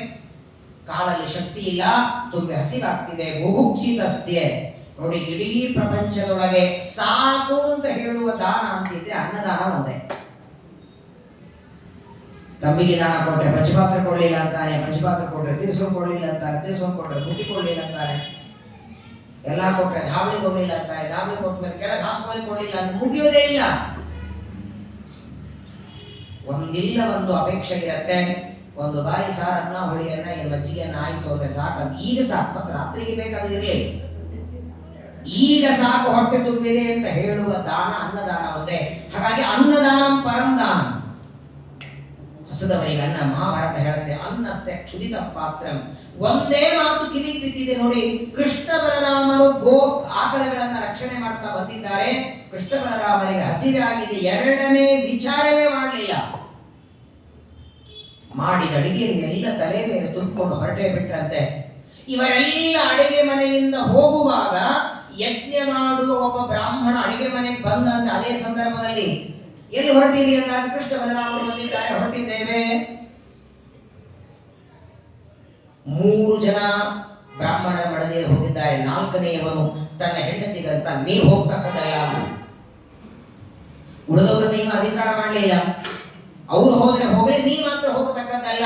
ಯಾಕೆ ಅಂತ ಅವಳು ಕೇಳ್ತಾಳೆ. ಕೃಷ್ಣ ಬಂದಿದ್ದಾನೆ, ಕೃಷ್ಣ ಬಲರಾಮನ ದರ್ಶನ ಆಗತ್ತೆ, ಹೋಗಿ ಬರ್ತೇನೆ. ಇಲ್ಲ, ನೀನು ಹೋಗಬಾರದು, ನನ್ನ ಆಜ್ಞೆ ಇದೆ ಅಂತ ಹೇಳಿ ಅವಳನ್ನು ಅಲ್ಲೇ ಕೂಡಿ ಹಾಕಿ ಮತ್ತೆ ಯಜ್ಞ ಮಾಡೋದಕ್ಕೆ ಬಂದ್ರೆ ನೋಡಿ ಏನ್ ಮಾಡ್ಕೋತಾಳೆ. ಸಾಮಾನ್ಯವಾಗಿ ಬೇಡ ಅಂದ್ರೆ ಅವಳು ಬಿಡಬೇಕಾಗಿತ್ತು ತಾನೆ. ಅವಳಿಗೆ ಕೃಷ್ಣನ ದರ್ಶನ ಆಗತ್ತೆ ಅನ್ನೋ ಅಪೇಕ್ಷೆ ಇತ್ತಲ್ಲ. ಅನ್ನ ಹಾಕುವ ನಿಮಿತ್ತದಿಂದ ದೇವರ ದರ್ಶನ ಆಗತ್ತೆ. ತನ್ನ ಗಂಡ ತನಗೆ ಬೇಡ ಅಂದಿದ್ದಾನೆ, ಆಗಿಂದಾಗ ಪ್ರಾಣಾಯಾಮ ಮಾಡಿ ದೇಹನೇ ಬಿಟ್ಲಂತೆ. ದೇವರ ದರ್ಶನ ಆಗೋದಿಲ್ಲ ಅಂದ್ರೆ ದೇಹ ಬೇಡ. ಪ್ರಾಯ ಜಗತ್ತಿನೊಳಗೆ ಪುರುಷರಕ್ಕಿಂತಲೂ ಸ್ತ್ರೀಯರಲ್ಲಿ ಧರ್ಮ ಹೆಚ್ಚಿರ್ತದೆ.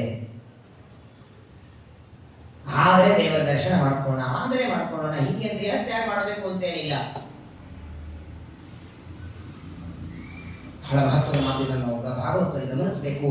ನೋಡಿ, ಆ ಸ್ತ್ರೀ ಕೃಷ್ಣ ದರ್ಶನಕ್ಕೆ ತನ್ನ ಗಂಡ ತಡೆದದ್ದಕ್ಕೆ ದೇಹತ್ಯಾಗನೆ ಮಾಡ್ತಾಳೆ. ಇವರೆಲ್ಲ ಉಳಿದವರೆಲ್ಲ ಬಂದಿದ್ದಾರೆ.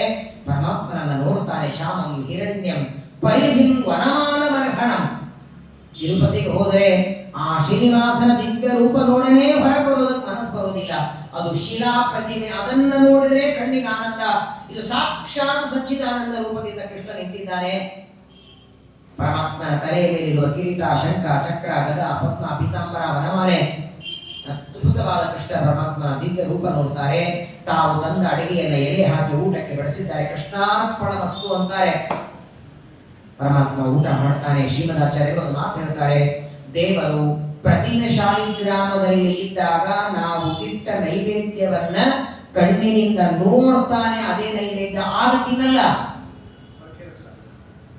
ನೈವೇದ್ಯ ಪದಾರ್ಥದಲ್ಲಿ ಇರುವಂತಹ ತನ್ನ ರಸವನ್ನ ಮಾತ್ರ ದೇವರು ತಗೊಳ್ತಾನೆ. ಶುಭಂ ಪಿಬತ್ಯಸೌ ನಿತ್ಯಂ ನಾಶುಭಂ ಸಹರಿಪ್ಪಿವೆ ಪೂರ್ಣಾನಂದಮಯಸ್ಯಾಸ್ಯ ಚೇಷ್ಟಾನ ನ್ಯಾಯತೆ ಕ್ವಚಿತ. ಒಂದು ಬಕೆಟ್ ತುಂಬಾ ಪಾಯಸ ಇಟ್ಟಿದ್ದೀರಿ, ಆಚಾರ ನೀರು ತಿರುಗಿಸಿದ್ರು, ನೈವೇದ್ಯ ಆಯ್ತು. ಏನ್ ಗ್ಯಾರಂಟಿ ನೈವೇದ್ಯ ಆಯ್ತು? ಒಂದು ಗಟ್ಲ ಕಡಿಮೆ ಆಗಿದ್ರೆ ನೈವೇದ್ಯ ಆಯ್ತು ಅನ್ನಬೇಕು. ಇದ್ದಷ್ಟೇ ಇದೆ. ಹಾಗಾದ್ರೆ ದೇವರು ತಿಂದ ಅನ್ನಬೇಕು, ತಿಂದ್ರೆ ನೈವೇದ್ಯ. ತಿಂದಿದ್ದಾನ ಅನ್ನೋದಕ್ಕೆ ಬಕೆಟ್ ಅಂತೂ ಕಡಿಮೆ ಆಗಿಲ್ಲಲ್ಲ. ನೀವು ಇಟ್ಟದ್ದಡಿಗೆ ಹಾಗೆ ಇದೆ, ಅದರಲ್ಲಿಯೇ ಒಂದು ಭಾಗವನ್ನು ಪರಮಾತ್ಮ ಸ್ವೀಕಾರ ಮಾಡ್ತಾನೆ. ಇದು ಪ್ರತಿಮೆ ಶಾಲಿಗ್ರಾಮದಲ್ಲಿ ಇರುವಾಗ ಆಹಾರ ಪದಾರ್ಥದಲ್ಲಿಯ ಸ್ವಾಖ್ಯ ರಸ ತಗೊಳ್ತಾನೆ. ಅದೇ ದೇವರು ಭೂಮಿಗೆ ಬಂದ್ರೆ ಸ್ಥೂಲಮಪಿ ಭೂಂತೆ. ಸ್ವಾಖ್ಯ ರಸ ಮಾತ್ರವಲ್ಲ, ಆಹಾರವನ್ನು ತಿಂತಾನೆ. ರಾಮಾವತಾರದಲ್ಲಿ ಶಬರಿ ಕೊಟ್ಟ ಹಣ್ಣುಗಳನ್ನು ತಿಂದ, ಅಲ್ಲಿಯ ಸ್ವಾಖ್ಯ ರಸ ತಗೊಳ್ಳಿಲ್ಲ. ಶಬರಿ ಕೊಟ್ಟ ಹಣ್ಣನ್ನು ತಿಂದು ಅವಳಿಗೆ ಅನುಗ್ರಹ ಮಾಡಿದಂತೆ ಇಲ್ಲಿ ಎಲ್ಲ ಯಜ್ಞ ಪತ್ನಿಯರ ಕೊಟ್ಟಂತ ಅನ್ನವನ್ನ ತಿಂತಾರೆ. ಎಲ್ಲ ಅಡಿಗೆ ತಂದಿದ್ದಾರೆ, ಬಡಿಸಿ ಆಯಿತು. ಕೃಷ್ಣ ಪರಮಾತ್ಮನಿಗೆ ಊಟ ಆಯಿತು. ತಿರುಗಿ ಹೊರಡಬೇಕಲ್ಲ, ಹೊರಡೋದಕ್ಕೆ ಮನಸ್ಸಿಲ್ಲ. ಎರಡು ಕಾರಣ. ಮೊದಲನೇದು, ಅಡಿಗೆ ಎಲ್ಲ ತಂದು ಬಡಿಸಿ ಆಗಿದೆ, ಮನೆಯಲ್ಲಿ ಏನಿಲ್ಲ. ಅಲ್ಲಿ ಯಜ್ಞ ಮಾಡಿ ಗಂಡಂದ್ರೆ ಕಾಯ್ತಿರ್ತಾರೆ, ಏನು ಬೈತಾರೆ ಅಂತ ಭಯದಿಂದಲೂ ಇಲ್ಲಿ ಹೋಗೋದಕ್ಕೆ ಮನಸ್ಸಿಲ್ಲ. ಎರಡನೇದು, ಭಗವಂತನ ರೂಪ ಇನ್ನು ಸ್ವಲ್ಪ ಹೊತ್ತಿದ್ರೆ ನೋಡಬಹುದಲ್ಲ, ಅಲ್ಲೇ ದೇವರ ದರ್ಶನ ಆಗತ್ತೆ ಅಂತ ಹೋಗೋದಕ್ಕೆ ಮನಸ್ಸಿಲ್ಲ. ಆದ್ರೆ ಕೃಷ್ಣ ಪರಮಾತ್ಮ ಹೇಳ್ತಾನೆ, ಹೊರಡಿ ಎಲ್ಲ, ನಿಮ್ಮ ಮನೆಗೆ ಹೋಗಿ ಅಂದ್ರೆ ಭಯ ಆಗತ್ತೆ ಸ್ವಾಮಿ. ಏನ್ ಮಾಡ್ತಾರೋ ಗಂಡಂದ್ರು, ನೀನು ಬಂದ ಆನಂದದೊಳಗೆ, ನೀನು ಹತ್ತಿರದಲ್ಲಿ ಗೋಪಾಲಕನಾಗಿ ಬಂದಿದ್ದಿ ಅಂತ ಗೊತ್ತಾದ್ರೆ ಆ ಆನಂದದೊಳಗೆ ಏನೂ ಪದಾರ್ಥ ಇಡದೆ ಎಲ್ಲ ತಂದು ಇಲ್ಲಿ ಊಟಕ್ಕೆ ಬಡಿಸಿದ್ದೇವೆ. ಭಯ ಪಡ್ತಿದ್ದಾರೆ. ಆಗ ಒಂದೇ ಮಾತು ದೇವರಂತಾನೆ. ಕೃಷ್ಣ ಗೀತೆಯಲ್ಲಿ ಹೇಳಿದ್ದೆ, ಕೃಷ್ಣನೇ ಹೇಳಿದ್ದು, ನಾ ಸತೋ ವಿದ್ಯತೆ ಭಾವೋ ನಾ ಭಾವೋ ವಿದ್ಯತೆ ಸತಃ ಉಭಯೋರಪಿ ದೃಷ್ಟೋಂತ ಸ್ತನಯೋ ತತ್ವದರ್ಶಿವಿ. ಅದೇ ಮಾತು ಹೇಳ್ತಾನೆ. ಯಾಕೆ ನೀವು ದುಃಖ ಪಡ್ತಿದ್ದೀರಿ? ನೀವು ಮಾಡಿದ್ದು ಅನ್ನದಾನ. ಮಧ್ಯಾಹ್ನ ಕಾಲದಲ್ಲಿ ಗೋಪಾಲಕರಿಗೆ ಹಸಿದವರಿಗೆ ಅನ್ನ ಕೊಟ್ಟಿದ್ದೀರಲ್ಲ, ಈ ಪುಣ್ಯವೇ ನಿಮ್ಮನ್ನ ರಕ್ಷಣೆ ಮಾಡತ್ತೆ. ನೀವು ಹೋಗಿ. ದೇವರ ದರ್ಶನ ಮಾಡಿಕೊಂಡು ಮನೆಗೆ ಬರ್ತಿದ್ದಾರೆ. ಪಾತ್ರೆಗಳನ್ನ ತಲೆ ಮೇಲೆ ಇಟ್ಟುಕೊಂಡು ಬರುವುದರೊಳಗೆ ಯಜ್ಞ ಹೋಮ ಮುಗಿಸಿ ಪೂರ್ಣಾಹುತಿ ಹಾಕಿ ಮನೆ ಕಟ್ಟೆ ಮೇಲೆ ನಿಂತ್ಕೊಂಡಿದ್ದಾರೆ ಯಜಮಾನರೆಲ್ಲ. ಇವರೆಲ್ಲ ಯಜ್ಞ ಪತ್ನಿಯರು ಗಾಬರಿ ಆಗ್ತಾರೆ. ಏನು ಬೈತಾರೆ, ಏನಂತಾರೆ ಅಂತ ಗಾಬರಿಯಲ್ಲಿದ್ರೆ ಆ ಎಲ್ಲ ಬ್ರಾಹ್ಮಣರು ತಮ್ಮ ತಮ್ಮ ಮಡದಿಯರಿಗೆ ನಮಸ್ಕಾರ ಮಾಡಿದರಂತೆ. ಬೈಯೋ ಮಾತಿರ್ಲಿ, ಬೈಯೋದು ನಿಂದೆ ಮಾಡೋದು ಅಲ್ಲ, ಎಲ್ಲರೂ ಸಾಷ್ಟಾಂಗ ನಮಸ್ಕಾರ ಮಾಡ್ತಾರೆ. ದಿಗ್ಜನ್ಮನಸ್ತು ದಿಗ್ಬುದ್ಧಿಂ ದಿಗ್ವೃತ್ತಂ ದಿಗ್ಬಹುಜ್ಞತಾಂ ದಿಗ್ವೃತಂ ದಿಗ್ಕುಲಾಚಾರ್ಯಂ ವಿಮುಖಾಲೇ ತ್ವದೋಕ್ಷರೇ. ನಮಗೆ ಧಿಕ್ಕಾರ ಇರಲಿ ಅಂತ ಬೈಕೋತಾರೆ. ಯಾಕೆ ಬೇಕಿಷ್ಟು ದೊಡ್ಡ ಜನ್ಮ? ವೇದ ಶಾಸ್ತ್ರ ಪುರಾಣಗಳೆಲ್ಲ ಓದಿ ಇಷ್ಟೆಲ್ಲ ಯಜ್ಞಯಾಗ ಮಾಡ್ತಿದ್ದೇವೆ. ಗೋಪಾಲಕರು ಬಂದು ಅನ್ನ ಬೇಕು ಅಂತ ಬೇಡಿದ್ರೆ ನೈವೇದ್ಯ ಆಗಿಲ್ಲ ಅಂತೀವಲ್ಲ, ಯಾರಿಗೆ ಮಾಡೋ ನೈವೇದ್ಯ? ಯಾವ ಶಾಲಿಗ್ರಾಮ ಪ್ರತಿಮೆಯಲ್ಲಿ ಅಥವಾ ಯಾವ ಅಗ್ನಿಕುಂಡದಲ್ಲಿ ಇರುವ ಪರಮಾತ್ಮನಿಗೆ ನೈವೇದ್ಯ ಮಾಡಬೇಕು, ಅವನೇ ಪ್ರತ್ಯಕ್ಷವಾಗಿ ಬಂದು ಅನ್ನ ಬೇಡಿದ್ರು ಕೊಳ್ಳಿಲ್ಲಲ್ಲ ನಾವು.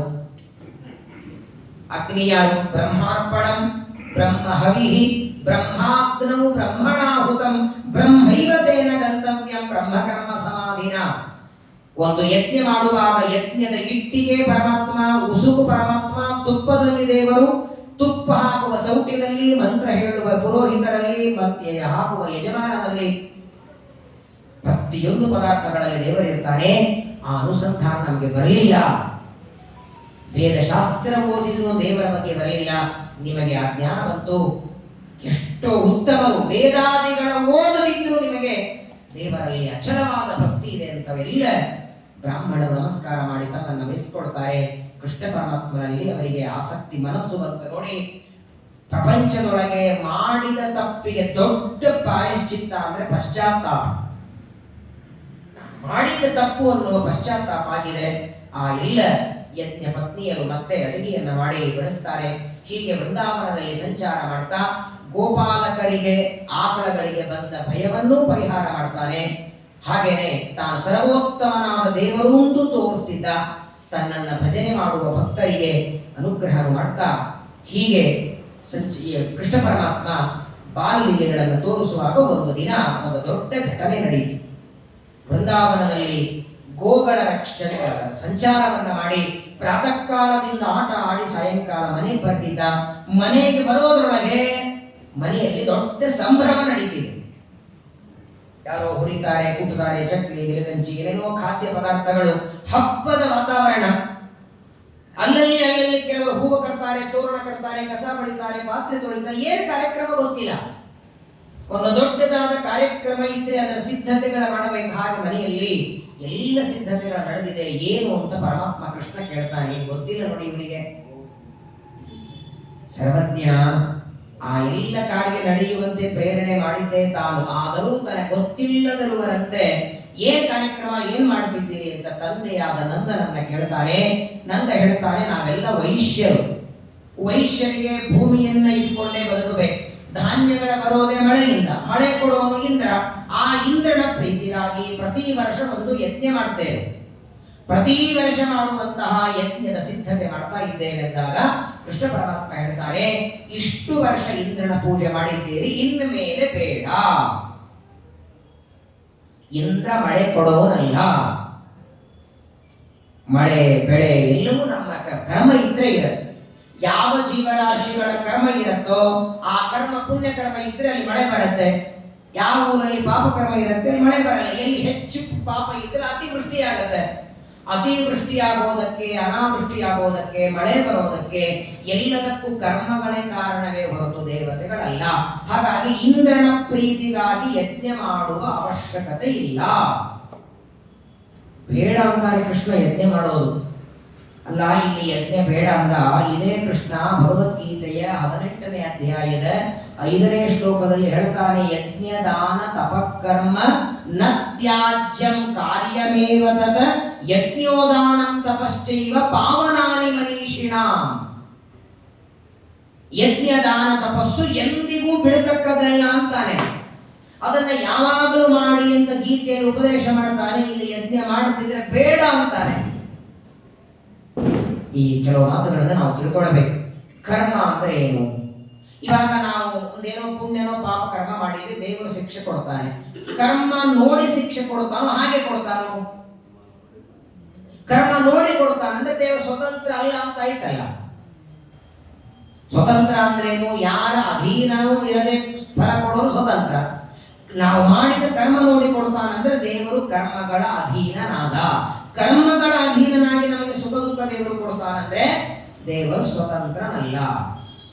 ಹಾಗಾದರೆ ಜಡವಾದ ಕರ್ಮ ನಮಗೆ ಸುಖ ದುಃಖ ಕೊಡತ್ತ? ಕರ್ಮಗಳ ಬಗ್ಗೆ ಕೆಲವು ಮಾತುಗಳೆಲ್ಲ ಇದೆ. ನಾಳೆ ದಿನ ಅದನ್ನು ತಿಳಿಬೇಕು ನಾವು. ಶ್ರೀಮದಾಚಾರ್ಯರು ಅನೇಕ ಬ್ರಹ್ಮಸೂತ್ರದಲ್ಲಿ, ಸುಧಾ ಗ್ರಂಥದಲ್ಲಿ, ಬೇರೆ ಬೇರೆ ಕಡೆಗೆ ಹೇಳಿದ ಅನೇಕ ಶಾಸ್ತ್ರದ ವಿಚಾರ ಬಹಳ ತಲೆ ತಿನ್ನಲ್ಲ. ಆದರೂ ಒಂದೆರಡು ಮಾತು ಬಹಳ ಸುಂದರವಾದ. ಈ ಸಂದರ್ಭದಲ್ಲಿ ಯಜ್ಞಯಾಗಗಳು ದೇವರ ಪ್ರೀತಿಗಾಗಿ ಮಾಡುವಂತ ಒಂದು ಕಡೆಗೆ ಶಾಸ್ತ್ರ ಹೇಳುತ್ತೆ. ಈಗ ಕೃಷ್ಣ ಬೇಡ ಅಂತಾನೆ. ಕರ್ಮಗಳು ಅಂದ್ರೆ ಯಾವುದು? ಯಾವ ಕರ್ಮದಿಂದ ಸುಖ ದುಃಖಗಳಾಗತ್ತೆ? ಸ್ವಲ್ಪ ತಿಳಿಯಬೇಕಾದ ವಿಚಾರ. ನಾಳೆ ದಿನ ಮತ್ತೆ ತಿಳಿಯೋಣ. ಅದ್ವಾಂತರ್ಗತ ಶ್ರೀ ಕೃಷ್ಣ